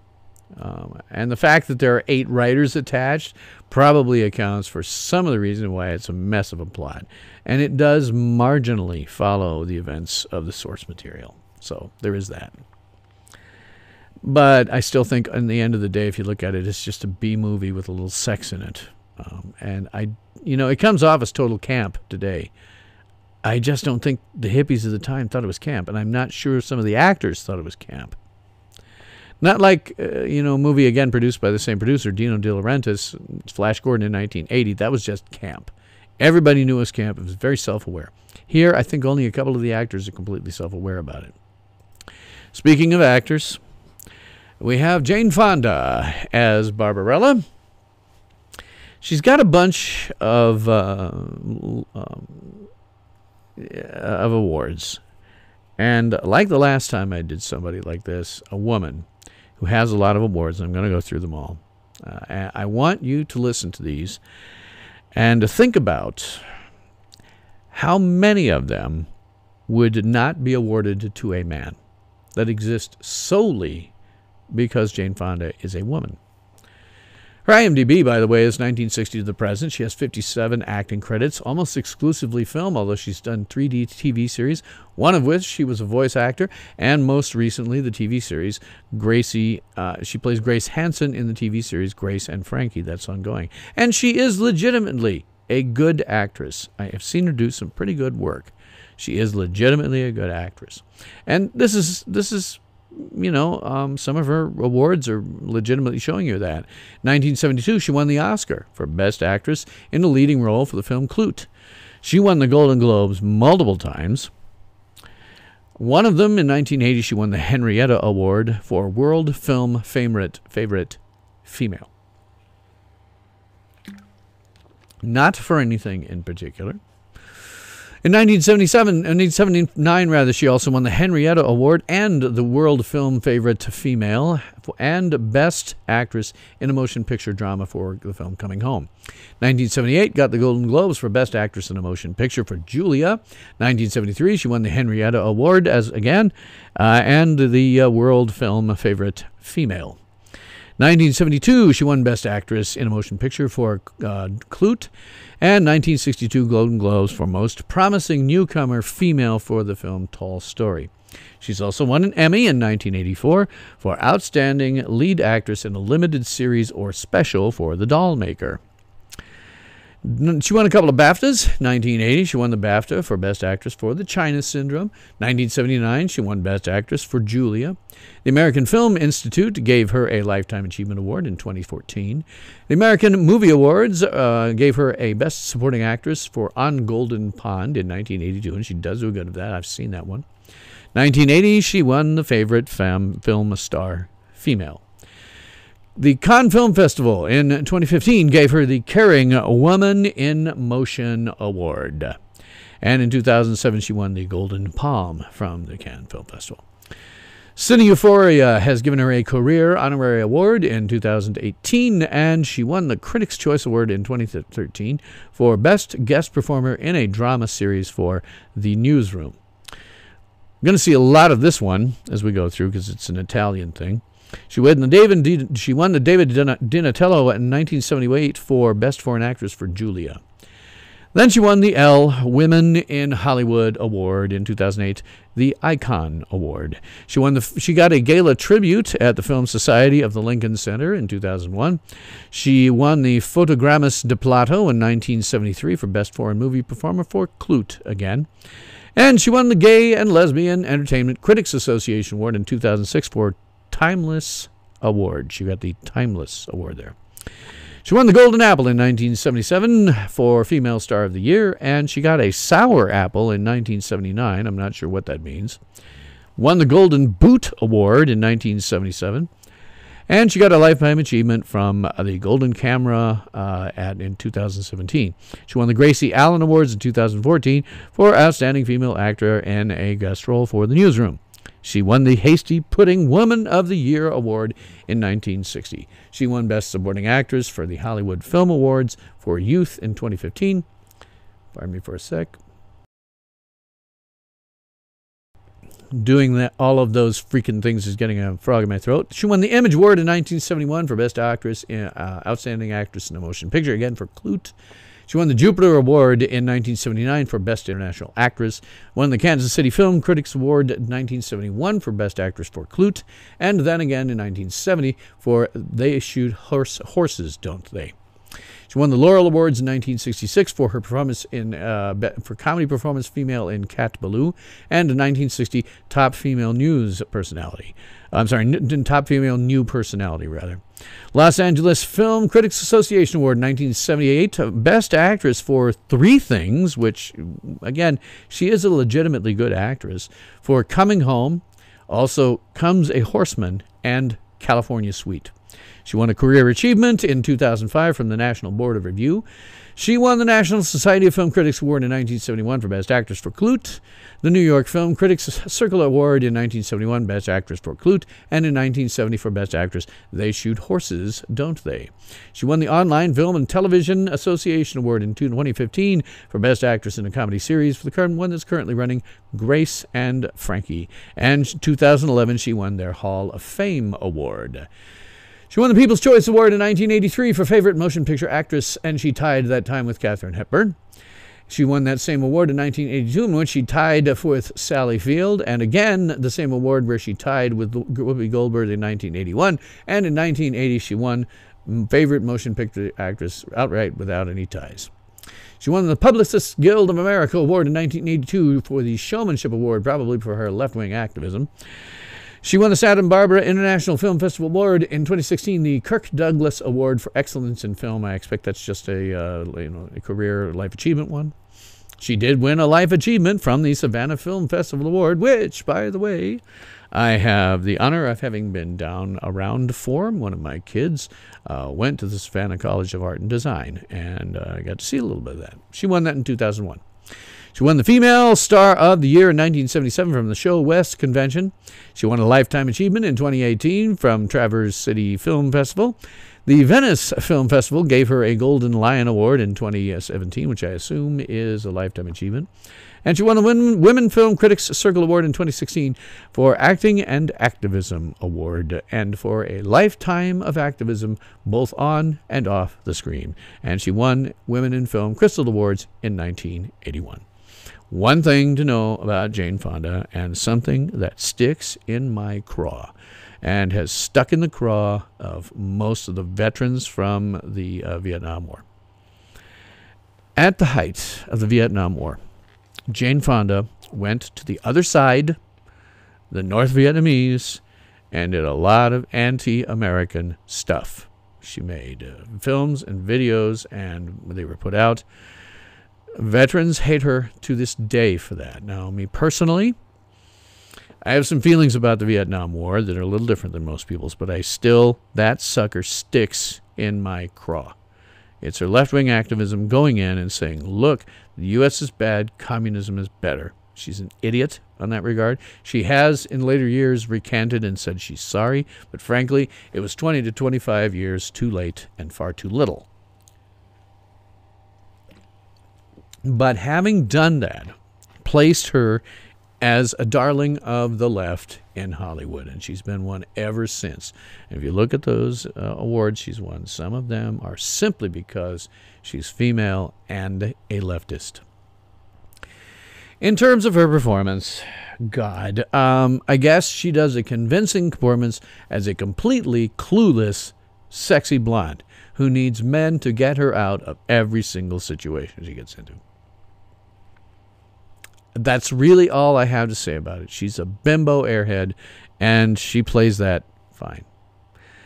I don't know if she thought this was camp or not. It sure looks like camp to me, but yeah, I just can't tell. They play it so straight sometimes that it doesn't feel like they're being self-aware. You have to wonder if they actually thought this was camp or if it was real science fiction. I don't know. So, next actor, Pygar. Played by John Philip Law. Interesting thing here is IMDb, he died in 2008. But his IMDb is 1950 to present. He had 85 acting credits, which is pretty good. I always like to call out people now. Jane Fonda is certainly one, but he was also another one with 85 acting credits from 1950 to essentially when he died in real life. That's pretty good. I always like to call these guys out because anytime you get somebody who's working one or more projects per year, you've gotten into a group of actors that is a very small number of people. Most actors, tens of thousands out there, wait tables for a living. That's what they do. They will never be paid anything for their craft. The only time you'll ever hear their names is if they write down their name on the check that they hand you for your bill. So when we get into people like this who are, getting a lot of work, I call them workers. These are people who can get work done. It may not necessarily be the best work in the existence, but they're still getting work and doing their best. Larry says the photo of her manning a South Vietnamese anti-aircraft gun. Yeah. She did some stuff that people of my generation tended to think bordered on treason.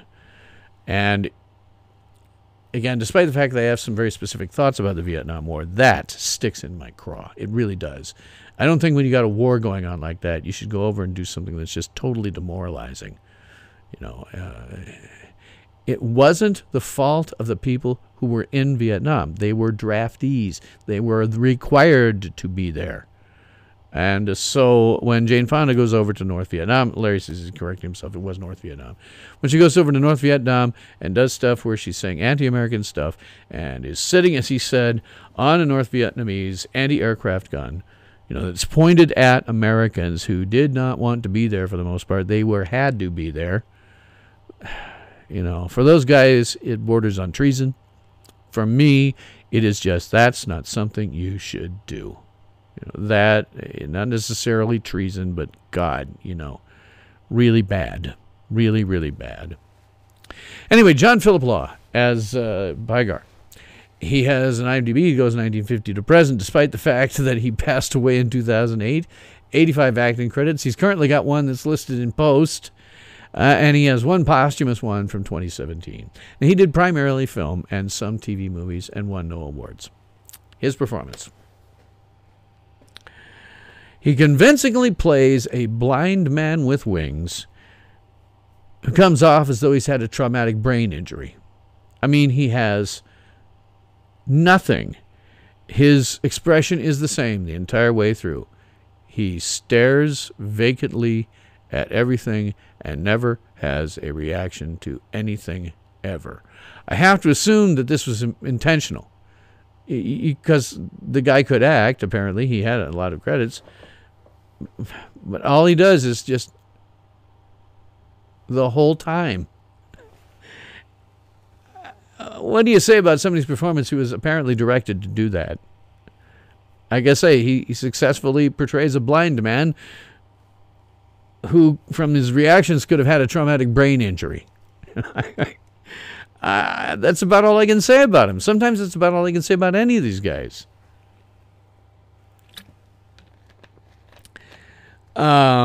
Yeah, he was probably told to do that, not his fault. Yeah, I agree. From the number of credits he's got, he must have been a decent actor. I haven't seen him in anything else.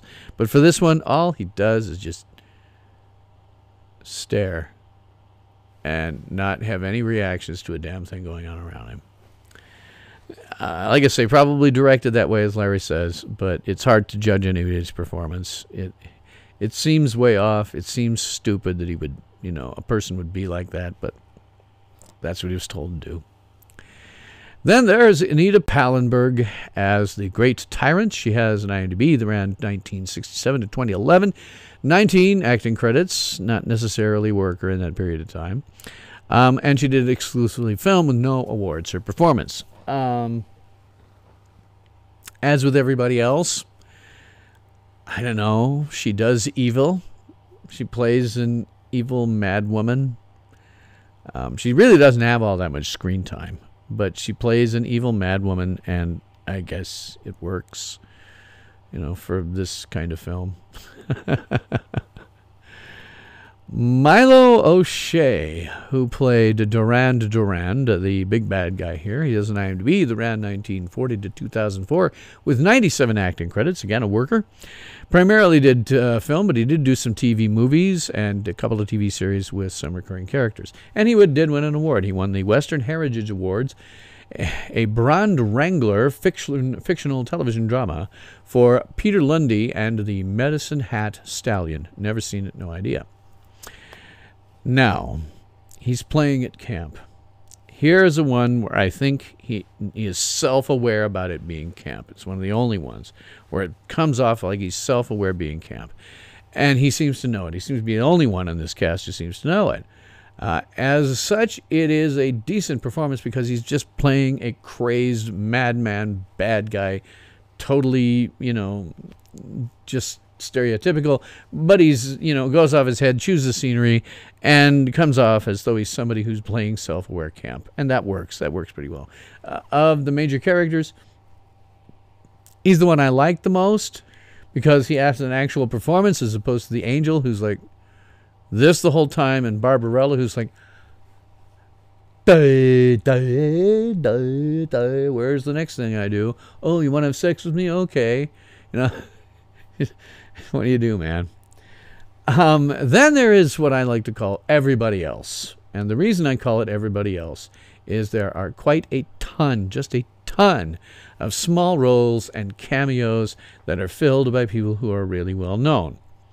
Marcel Marceau, for example. He has a speaking role here, one of the only times he has a speaking role. He's on screen for about 5 minutes. And yet, if you look carefully at this poster and a lot of other posters from the time, he got top billing. He's like the second or third name on the poster, and he's only there for like 5 minutes. Just amazing to me. And they had a lot of those. If you go through the IMDb, I'm not gonna because it's long. It is hideously long. It's like page after page. These cameos by people whose names you might not know now, but were big in the 60s and 70s. Like I say, a couple of them got top billing, like Marcel Marceau. If you go through the IMDb, I'm not going to because it's too big and I'm not that interested. But what you can say about that is producer Dino De Laurentiis, who I'm sure had a lot of hand in this, was able to successfully signed a bunch of names for these cameos, so he did a good deal there. and the producer of this film. I don't usually mention producers, but he did a lot of work. It was Dino De Laurentiis, and his IMDb ran 1941 to 2007 with, get this is a record for a producer on this show, 176 producer credits. He did exclusively film and was originally an Italian filmmaker who then went on to do films in Britain and in Hollywood. He is probably known best for science fiction fans as the producer of the 1980 very camp Flash Gordon, which I will, by the way, re-reviewing in 2020 when it hits a review anniversary. And that thing, as Larry says, the visuals and some of the set type things have a lot in common with Barbarella, except, in the 1980 film, the camp is obvious. And there aren't any hippies or acid heads taking it seriously, which is what happened with this film. So the camp in that is very self-aware, and it's part of what makes the movie kind of fun. Dino De Laurentiis did a lot of stuff. Larry says, more stars would sell the movie worldwide. Yeah, it would. Although, as I'll get to in a minute, the movie was actually a flop. Financially a flop. He's done a lot. Dino De Laurentiis did a lot of movies, and some of them are very good. In terms of genre movies, what we'd recognize him for: Halloween 2, Halloween 3, Amityville 2, the 1975 King Kong, which is a weird but not horrible King Kong movie. I've seen worse. King Kong Lives in 1986 that he did, and Conan the Barbarian and Conan the Destroyer, which, of course, starred Arnold Schwarzenegger as Conan. And beyond that, Dino De Laurentiis did do legitimately a lot of good films. If you go through his IMDb, you're going to see some there that are really very good. And he won some awards.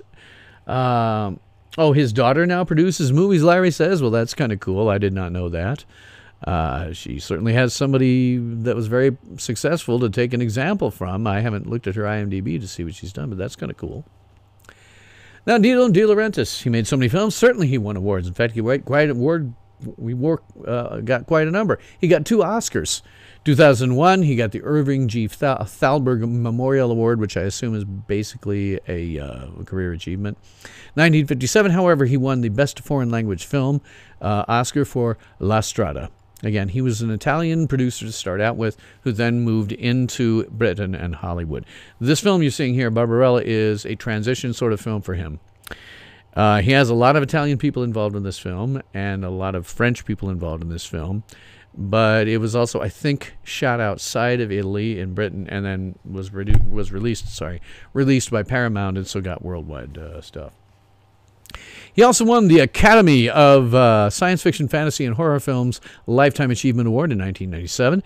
The Avellino Neorealism Film Award in 1960 for Best Producer.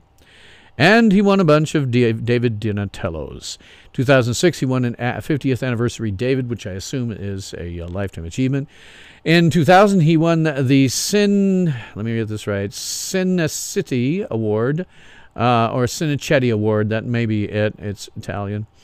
1971, he won the Best Film for Waterloo, which is a good film. That is a legitimately good film and one of the ones that he produced. 1968, he won Best Production for Banditi a Milano.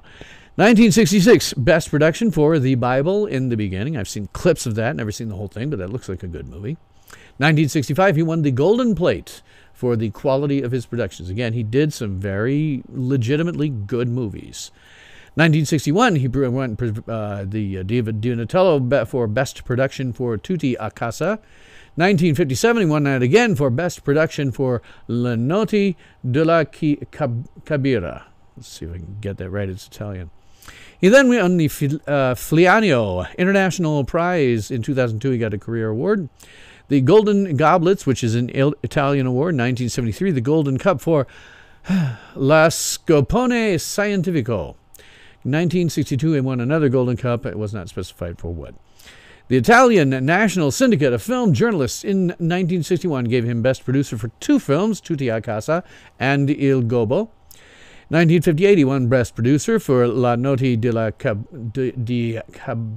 Cabiria. Yeah.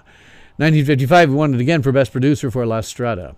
He then won a Distinguished Achievement Award, a lifetime thing, I think, in 2000 from the Palm Springs International Film Award. Producers Guild of America gave him a Lifetime Achievement in 2004. He won the Catalonian International Film Festival Award. He was given the General Award, honorary award, which I assume is basically a career award, in 2002. Won a Career Golden Lion in 2003 from the Venice Film Festival, and then in 1999 won the Pietro Bianchi Award. Now, the production on this film, as I say, I don't often go into producers, but this guy is so well known and has so many different things that he's done, and always sticks out in my mind for having produced that Flash Gordon movie. The amount of budget on this has apparently never been completely tied down. It was somewhere between $4 and $9 million, which in 2018 would be somewhere between $29 and $65 million. And the box office at the time, in the U.S., he earned $2.3 million.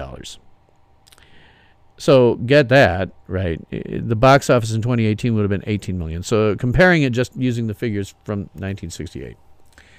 They spent $4 to $9 million, made 2.5. So it was a financial flop.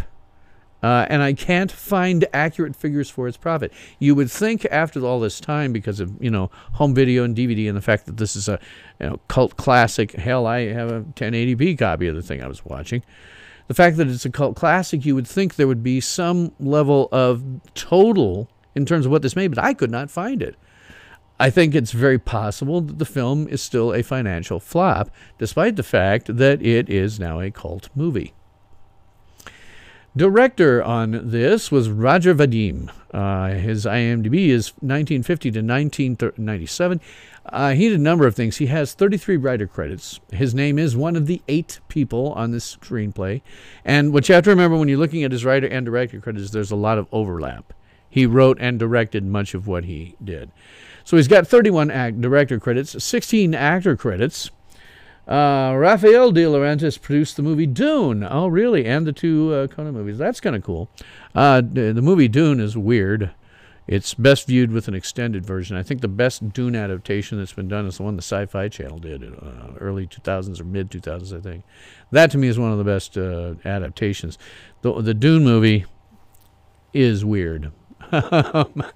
The director's edition is better. I've seen a fan edit where they put in some additional scenes at the beginning and other places that make it a little more sense. But it's a very weird movie. Although Sir Patrick Stewart is in that film. So, Roger Vadim was married to, at various times in his life, Brigitte Bardot, Annette Streuberg, and Jane Fonda, whom he was married to when they made this film, and he has one of his 3 kids with her. Catherine Schneider, Marie-Christine Baroli. I can only think that this guy was paying a crap ton of alimony with that many extras. Sky Captain in the World of Tomorrow. Oh, that one too, huh? Sky Captain is a very interesting one. I might review that one as a one-off outside of the 1980 period because it is both in some ways kind of innovative, commercial flop, and the critics hated it, but I kind of like the film for some of what it's doing. And the fact that somehow they managed to bring back Laurence Olivier in the film. But I kind of like some of the stuff that's going on there. I think to some extent it's a predecessor to what we see now with all the green screen and stuff. But I kind of like that film. I may do a one-off on Sky Captain and the World of Tomorrow. I have a bunch of empty space right now in next year's schedule. That wouldn't be a bad one to put in there someplace. Now, Roger Vadim's direction on this. Oh, God. It is totally uninspired. There is nothing going on here aside from pointing the camera at things. I see no real artistry that is helping to convey any particular mood. Any mood conveying going on here is in the production design. So he directed it. Maybe had something to do with the production design. I don't know. But the direction is totally uninspired, and I don't see how it supports anything or creates moods. It's just there, pointing the camera at things. Interestingly enough, there are not many people in this cast we can do this with, but we can play 6 Degrees of Star Trek because he directed the film Pretty Maids All in a Row, which is a 1971 film written by Gene Roddenberry, and it is a terrible movie. I think it's over on dailymotion.com, maybe VO. I know I've watched it. I think it was Dailymotion. It's awful. I watched it solely so that I could say I have watched almost everything that Gene Roddenberry ever had anything to do with, including all the way back to some of the episodes he did for Have Gun Will Travel. I've seen some of those. Otherwise, unless you're a fan and want to see Gene Roddenberry's career progression, ignore this film. It's terrible. The director of cinematography here is a guy by the name of Claude Renoir. And his IMDb goes 1932 to 1979 with 88 cinematography credits, a lot of which were French and European films, and he won no awards. In terms of his cinematography, again, it's like the direction. It's uninspired. What you always hope on a good production is that there is back and forth between the director and the cinematographer. Let me see if I get my hands right here. There we go. The director will say, I want this kind of shot. The cinematographer will say, that's kind of cool, but if we just tweaked it a little bit, different angle, kind of did the lighting different, it would be even more effective. None of that really going on here. The director's pointing the camera at things. There's really no creativity involved. And so we have to fall back on the basics. With a cinematographer, you must expect to be able to see what you're supposed to see and to know what you're supposed to look at, and that happened. It was competent, I guess, for this film. Music is by a couple of people. Bob Crew, whose IMDb, he died in 2014, but his IMDb goes all the way up to 2018 because he has multiple posthumous uses of other songs. Particularly, he has, this is a record, 310 soundtrack credits, but an enormous number of these are duplicates for using different songs that he earlier wrote when he was doing other things. And he's done a lot of themes to TV shows, so those show up as a lot of soundtrack credits when in fact it's just the theme song that's repeated over and over again. He does have 2 outright composer credits, and these are probably the ones that matter because he was doing, whole scores for movies.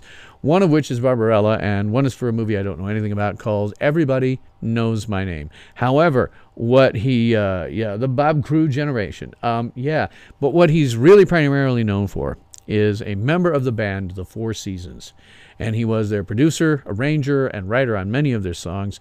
Hence all of these soundtrack credits that are using songs that he wrote typically while he was with the Four Seasons. He also founded 2 record companies, Dino Voice Records and New Voice Records, and has no awards. The other guy, music on this, is a guy by the name of Charles Fox. Very long, distinguished kind of career. His IMDb goes 1961 to 2010. He has 34 musical department credits and wrote theme songs to a bunch of things that you may remember. The Love Boat is his. Love American Style is his. Valerie is his. The George Burns Comedy Week is his. Laverne and Shirley is his. And for us in genre, he did the 1970s Wonder Woman theme. That one that's really catchy. He did that one. He was also the music arranger for The Tonight Show, starring Johnny Carson, for 65 episodes. Now, he also has a lot of soundtrack credits. He has 212 soundtrack credits, most of which are duplicates for a song that he wrote outside of motion pictures called Killing Me Softly. There is a huge number of credits he's got just for Killing Me Softly. Now, he does have 123 composer credits, and those are probably, again, the ones that matter. He has multiple TV shows that he did. He did music for on multiple episodes for Conan. Yeah, that Conan, the modern one. Happy Days, Laverne and Shirley, and, not surprisingly, Wonder Woman. Now, he has won some awards. He won a Primetime Emmy in 1973. I love how some of these have really, really long titles. He won a Primetime Emmy for outstanding achievement in a musical composition for a series or a single program of a series, first year of music's use only, for Love American Style. That is one of the longest things I've ever heard. In 1970, he also won an Emmy for Outstanding Achievement in Music, Lyrics, and Special Material for Love American Style. He's also won the BMI Film and TV Awards in 1992. He won a Richard Kirk Career Award, Achievement Award. 1989, he won the BMI TV Music Award for Valerie. 1985, he won the BMI TV Music Awards for National Lampoon's Christmas Vacation that he did the music for.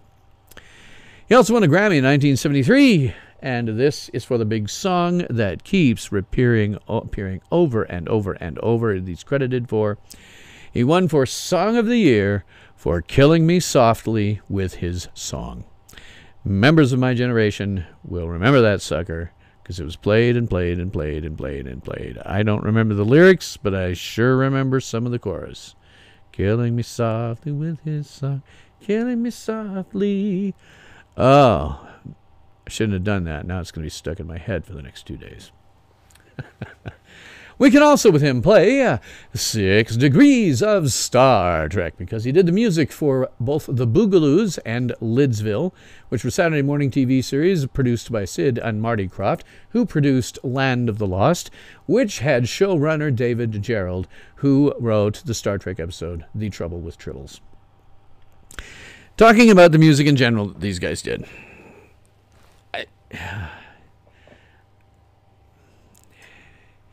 My first reaction when I went to do this, I'm like, music? Music. What do I say? It's like some of the other stuff in this movie. What do you say about it? Aside from stupid vocal numbers, it was barely noticeable. When I did notice it was often when they stuck the musical numbers and stuff in there in places where it just didn't fit. A good composer will put in music that underscores the action and fits the action. Where there was music that happened mostly, but then sometimes they went off into 60s vocals that just didn't match anything and looked stupid. The one at the very end, when it's the end credits and Barbarella's flying around with the evil woman and, you know, stone-faced brain injury guy, and they're flying off and they start this big expansive vocal number that doesn't fit at all. And it irritates me because it's a typical 1960s thing to do. Let's have a big vocal number that the hippies will like. Other than that, I guess it's competent. I don't know what to say. It's nothing that's going to win any awards. Production designer, on the other hand, had a little more hand in this.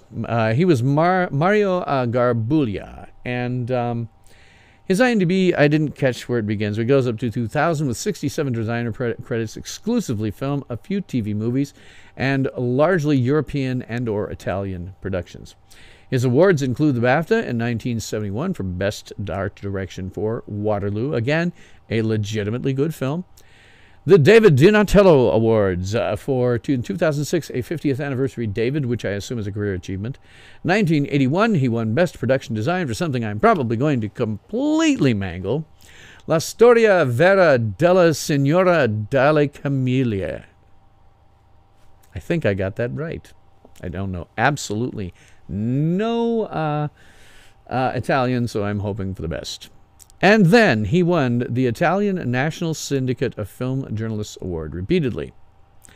I'm not going to tell you what the names were because they're all in Italian and I would mangle every single one of them, I'm quite sure. But he won Best Production Design in all of them in 1958, 1960, 1964, 1975, and 1981. Then he won the Sanyo Film Festival Award, a Silver Capital in 2004, which I assume, again, is probably a Career Achievement Award. Now, in terms of the production design, here I actually have something to say. Our introduction to Barbarella in her spaceship. Oh, God. Her entire interior of her spaceship is shag carpet. Wall to wall, walls themselves, ceiling, it's all shag carpet. I think that the production designer here, Mario Garbulla, I think that probably he knew this was camp. He's self-aware about it in all of the production design, starting right out with that big giant spaceship that's nothing but wall-to-wall shag carpet.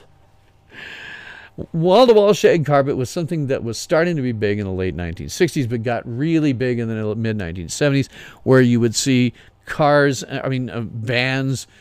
decked out in it, passenger vans that had all the seats pulled out. Usually it was guys who were trying to, score with the women, and they would have like a bed in there, and everything was shag carpet, the ceiling, walls, and everything. So having that, I thought was just kind of very funny.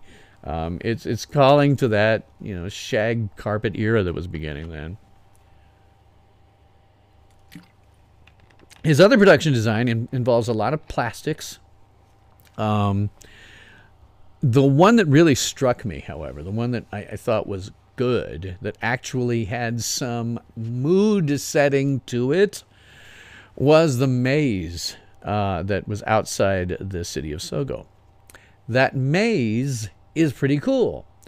You have characters that are actually stuck into the set itself. And it gives you this really weird, creepy feeling. These people are outcasts, and some weird stuff has happened to them by virtue of being outcast. And that set a mood. Now, whether he did that in conjunction with the director, I don't know. Usually, again, on a good film, the director and the production designer have some back and forth, where the director says, this is kind of how I want things to look, and the production designer comes up with something, and then you bring it together and hope that, okay, we're getting something that looks really nice. I don't know if that was going on here, but what I can say is there was more mood setting anywhere else in the production design than there was anything else in this film. And again, that one that stands out at me that actually seemed creepy and mood setting was that maze, and the people that were like stuck in the sets and all of that I thought was very, very good. Special effects supervisor here is August Lohman, who has an IMDb 1964 to 1979 with 64 as special effects credits, exclusively film, and no awards. Now, here's where Larry and I agree. We agree. The visual effects for this, like this one behind me here, right? They really remind me a lot of 1980s Flash Gordon. Now, this is weird because I could find no overlap. I went through IMDb. I couldn't find anybody working on the special effects who worked over on Flash Gordon. There is no crossover. But regardless, the space effects are very, very similar in terms of how they look. And one thing that I really did like, and I don't know if this is more costuming, it must have been some combination of costuming and the effects, because Pygar the idiot, Pygar has wings that were pretty good for 1968. The guy's shirtless, wears some feathers around as sort of, trunks, but they still have these wings behind him most of the time that look relatively real. And he can walk around with them, and they can spread out to a very large wingspan, and it works. Not when he's flying, because the whole flying thing is stupid and campy, and I hope they thought it was campy. But even in the comics, he does it. In the comics, it's a little different. Pygar does fly her around, but then gets killed like right after he drops her off someplace. So here he gets to survive. Pygar in the comics is not an idiot either. But here he gets to survive. But I was really impressed by those wings. I was really rather impressed by them. It was another thing that, like Larry, it reminded me of Flash Gordon with the Hawkman. Very good. They had this, and it worked for me. Now, it's a little dated in terms of a special effect now. To now, they would do it with CGI, and it would look a lot nicer. But as a practical special effect, having those wings on him, I thought worked really well. It's really one of the things I can say about the film that I really liked, is those wings.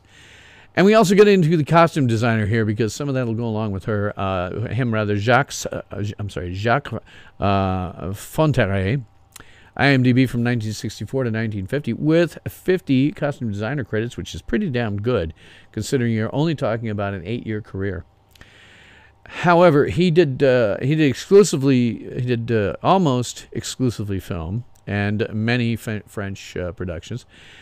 He won no awards. The other person on costumes is Paco Rabanne. IMDb 1967 to 2009 with a large gap from 1970 to 1986. He has 5 costume designer credits, 3 actor credits, 3 costume and wardrobe credits, and 31 self credits. Now here's why he has the 31 self. He is primarily a fashion industry designer. You know, he designs those clothes that those rail-thin, sick-looking supermodels walk around on the runway with. That's what he primarily does. If you go to his website, you can see it. He does that. He's got some perfume with his name on it. This is a guy who really was in that world. He wasn't really in the world of motion pictures. So that's why his IMDb is kind of all over the place. He just didn't do that very much. He was working in the fashion industry. And he won no awards in terms of, I don't know if he's won some fashion awards, but not in terms of his IMDb. What I can say about the costumes in general, they made some very nice stripper outfits, both for the men and the women, but certainly with Barbarella. Barbarella basically just changes from one stripper outfit to the next as the one she's wearing gets torn up by whatever thing she has accidentally fallen into. But they made some very good, attractive, sexy stripper outfits. When they're doing costumes of other characters, like Duran Duran, they're consistent. They do tell something about the character to some extent. But the ones you really notice are stuff that Barbarella's wearing and what amounts to stripper outfits. That's what you notice the most. Makeup here, oddly enough, no one's credited for it, which is weird. There's a lot of interesting alien makeup that goes on here. It's relatively simplistic in terms of how it works, but it's still a lot of it. You would think somebody would be credited for it at least. Some of it was functional for the characters, but some of the alien stuff was kind of interesting, and I did find that part interesting. Nothing brilliant there, I would say. I mean, you don't get, you know, it's not like Dustin Hoffman in Big Little Man, I think, where he's portraying a very, very old Indian and has some very, very, you know, specific, nothing like that kind of appliance going on here. But the aliens were interestingly done. That's pretty much the end of my review about the film itself. I'm going to talk about the reception for this. At the box office, as I say, it appears to have been a complete flop in North America. However, it was the second most popular film in general release in the United Kingdom in that year after The Jungle Book. Disney's animated The Jungle Book was #1 and Barbarella was #2. Go figure. It was shown in Paris and then released in Italy and then released in a general distribution in Paris, all of France by Paramount. It was re-released theatrically in 1977 where it cut out all the nude scenes and they called it Barbarella, Queen of the Galaxy. I can't imagine what this movie would be without the nude scenes. It would be really, really stupid then. I mean, the sex and the nude scenes are really the only thing that distinguishes this from just a B-movie. Barbarella actually received a condemned rating from the National Catholic Office for Motion Pictures, which called the film, and I quote, a sick, heavy-handed fantasy with nudism and graphic representations of sadism, and they criticized the Production Code Authority, who makes the, you know, whatever the ratings are, for even having improved it in the first place. I'm not sure I'd go that far, but I'd say that it's dumb with gratuitous sex. The critics right now on Rotten Tomatoes have this listed as a 74% for some reason. At the time that it came out, criticism was very, very mixed. A lot of people reviewed this exactly the same way I am now. This is a dumb film with some sex thrown in, and that's about all. Nowadays, because of its cult classic status, every critic loves it in retrospect. I frankly don't know why. And it's probably because the current reviewers are former hippies, would be my guess. Viewers on Rotten Tomato only have given it 56%. As usual, I haven't have to guess because the hippies and acid head loved this thing. However, this film does have influence. It has influence in a number of ways. The Los Angeles Times, more recently, has said Barbarella may seem quaint to modern audiences, but its imagery has echoed for years in pop culture, and that is true. Lisa Eisner at the New York Times said Barbarella was the most iconic sex goddess of the 60s. That's probably true. The film's costumes influenced Jean-Paul Gaultier's designs in The Fifth Element, particularly the metallic dress that was worn by Jane Fonda. Barbarella, again, it's now a cult film. It's available. It probably got that because when video came around, it was available in the small video stores. It was familiar beyond just the film buff community. And according to an author, Jerry Lemke, he says, any doubt of its cult status was dispelled when Entertainment Weekly ranked it number 40 in its list of top 50 cult movies in 2003.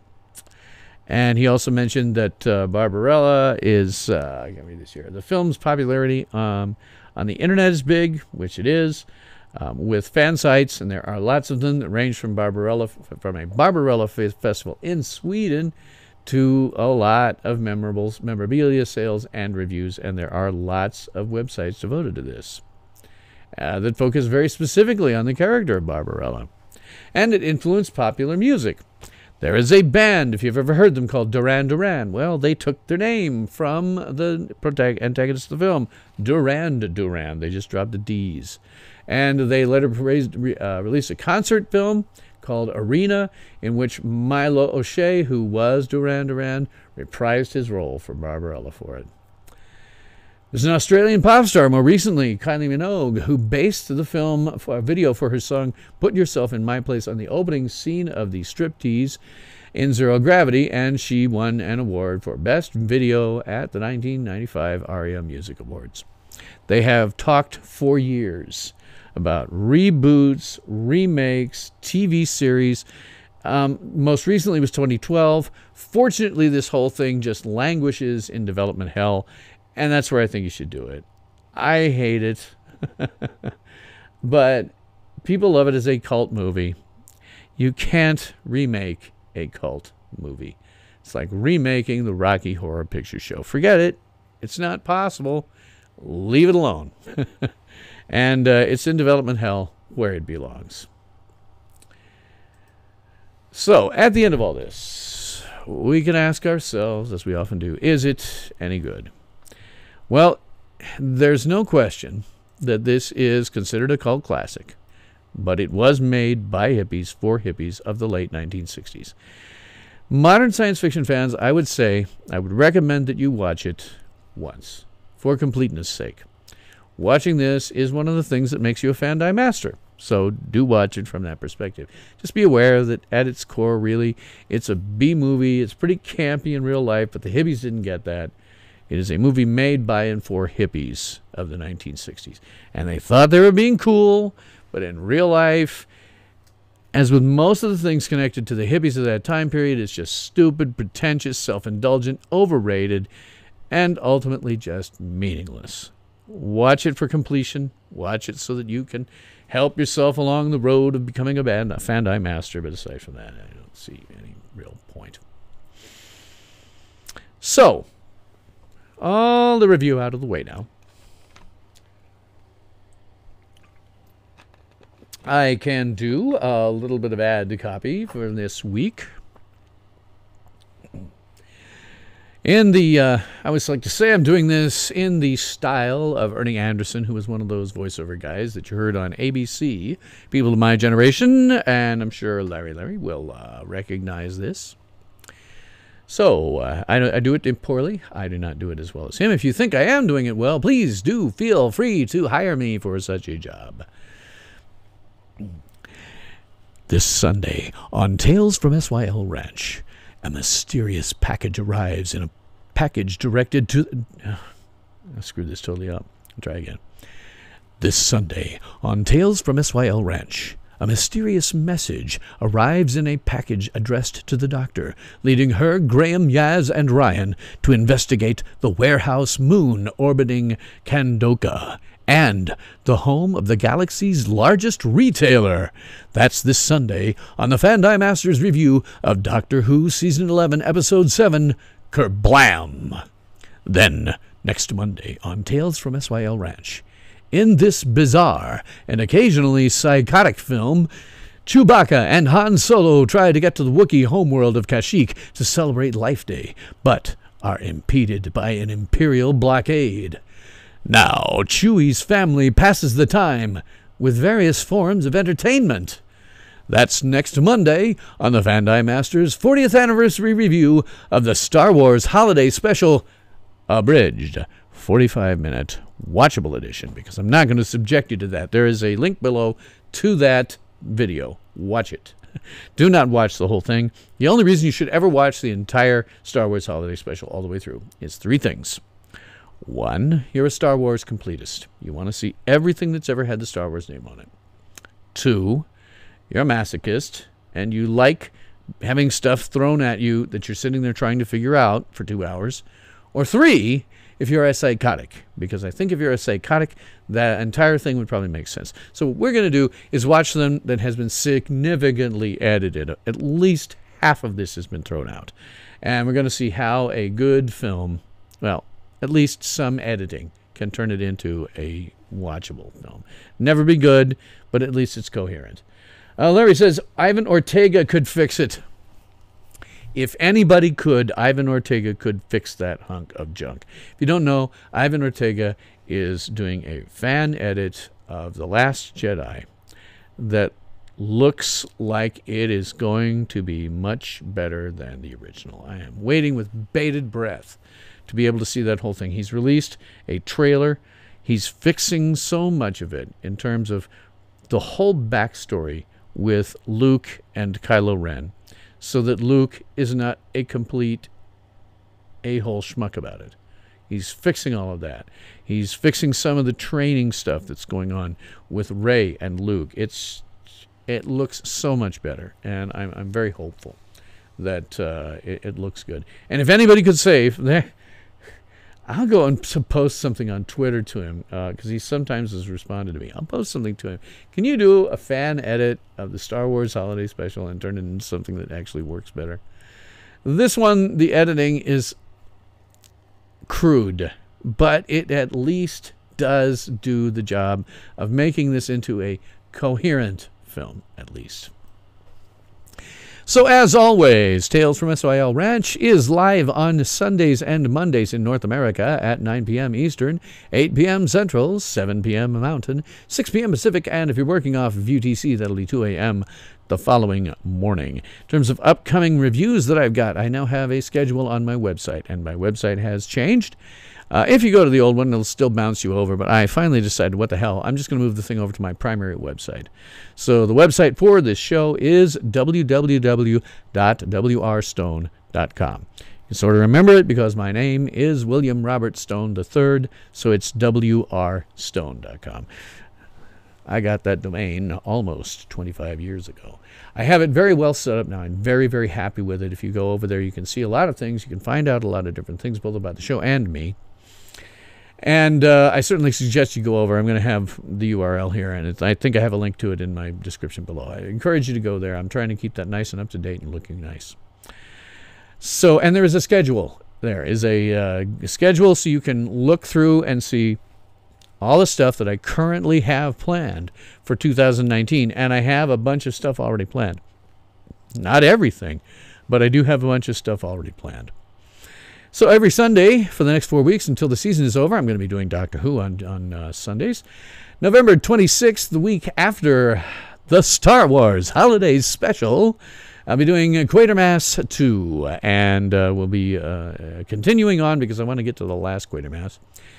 December 3, The Fly, starring Vincent Price, hits its 60th. And then November 10th, one I'm actually looking forward to very much. I have worked on this off and on for several months. Superman the movie. The best Superman movie made to date, and probably the best Superman movie that will ever be made. Then December 17th, the one I've been working up to, Quatermass and the Pit, because I think Larry had mentioned the last time we talked about this.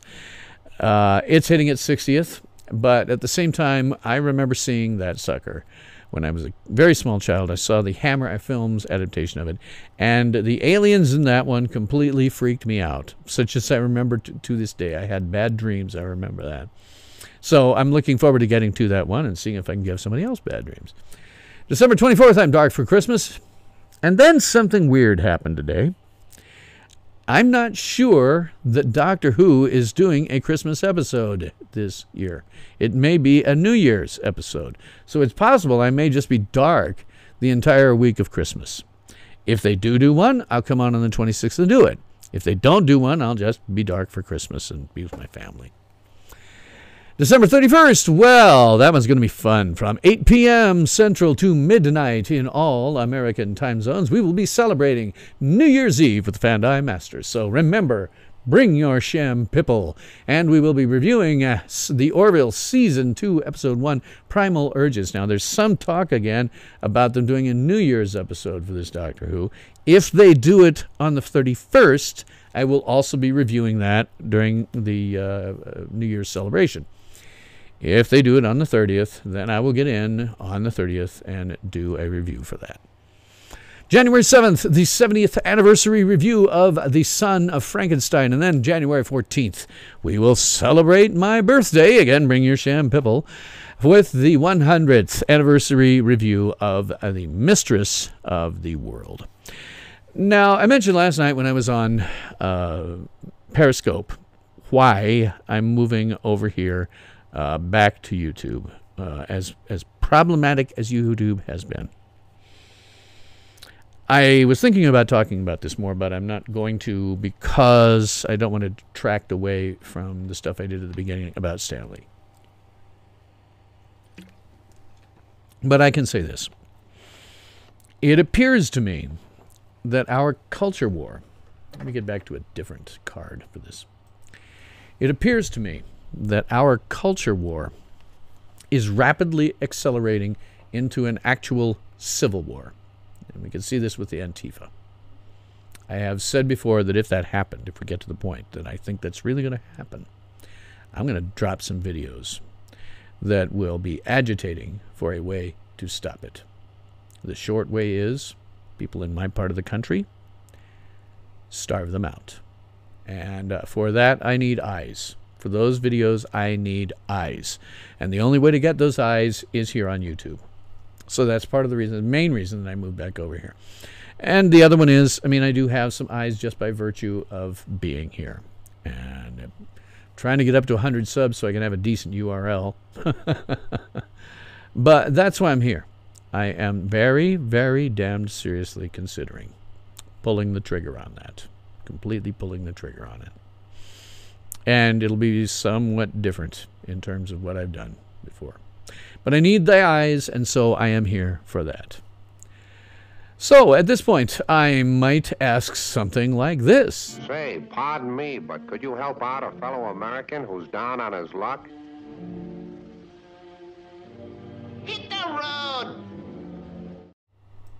So, if you like what I'm doing, please like the video. That helps a lot, more than you know because of YouTube's algorithms.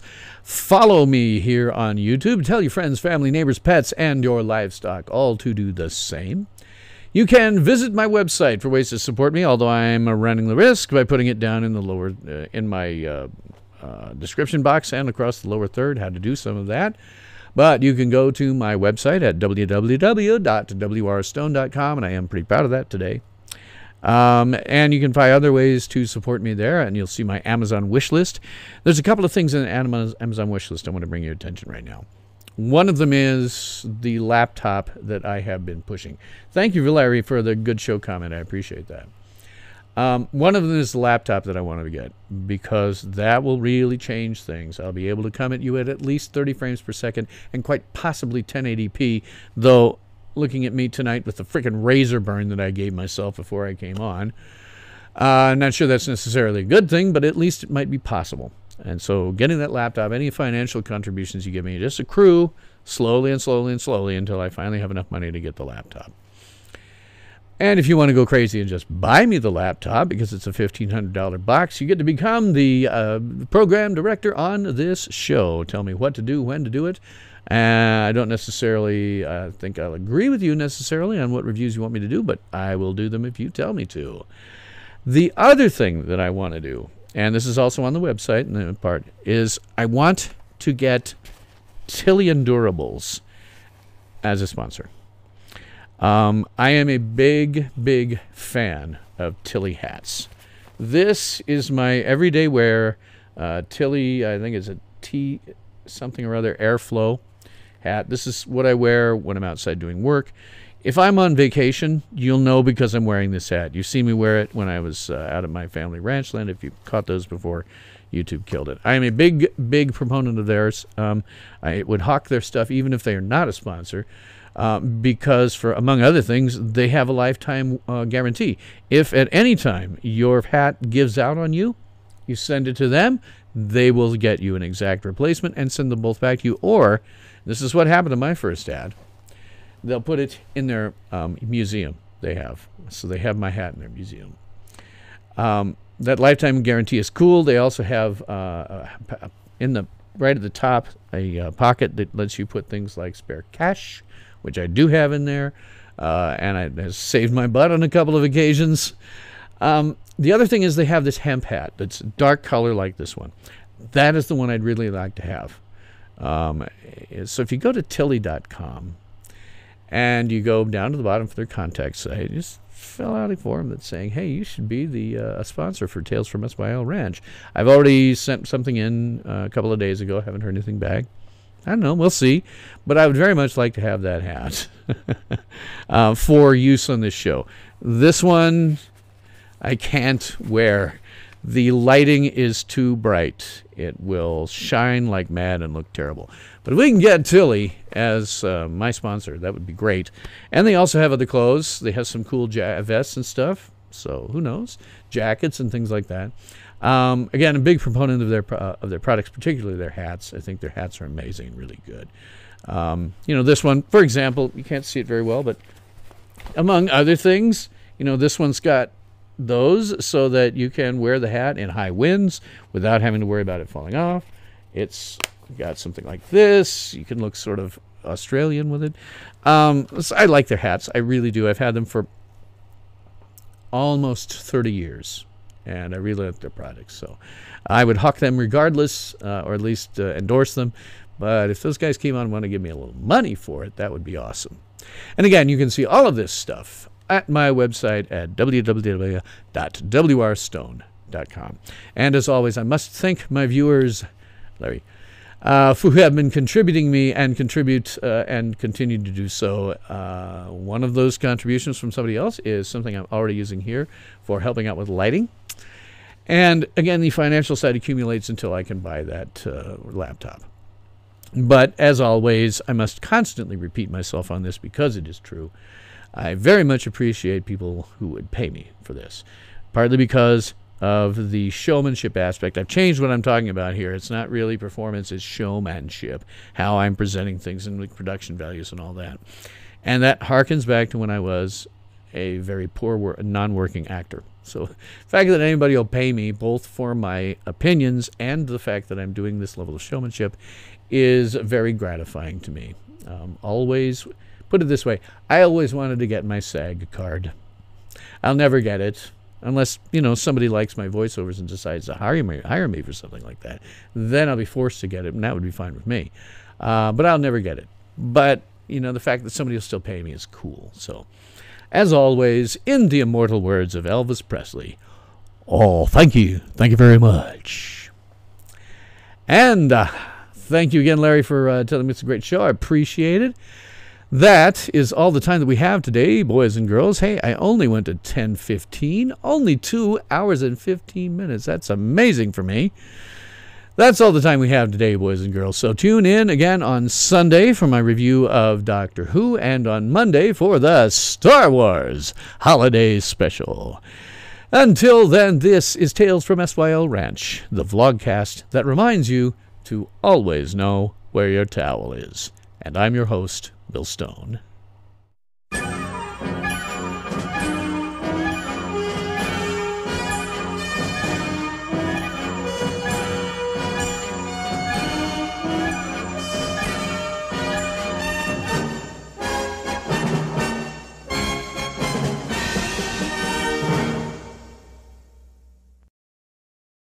Ultimate power in this world has always been one simple thing: the control and manipulation of minds.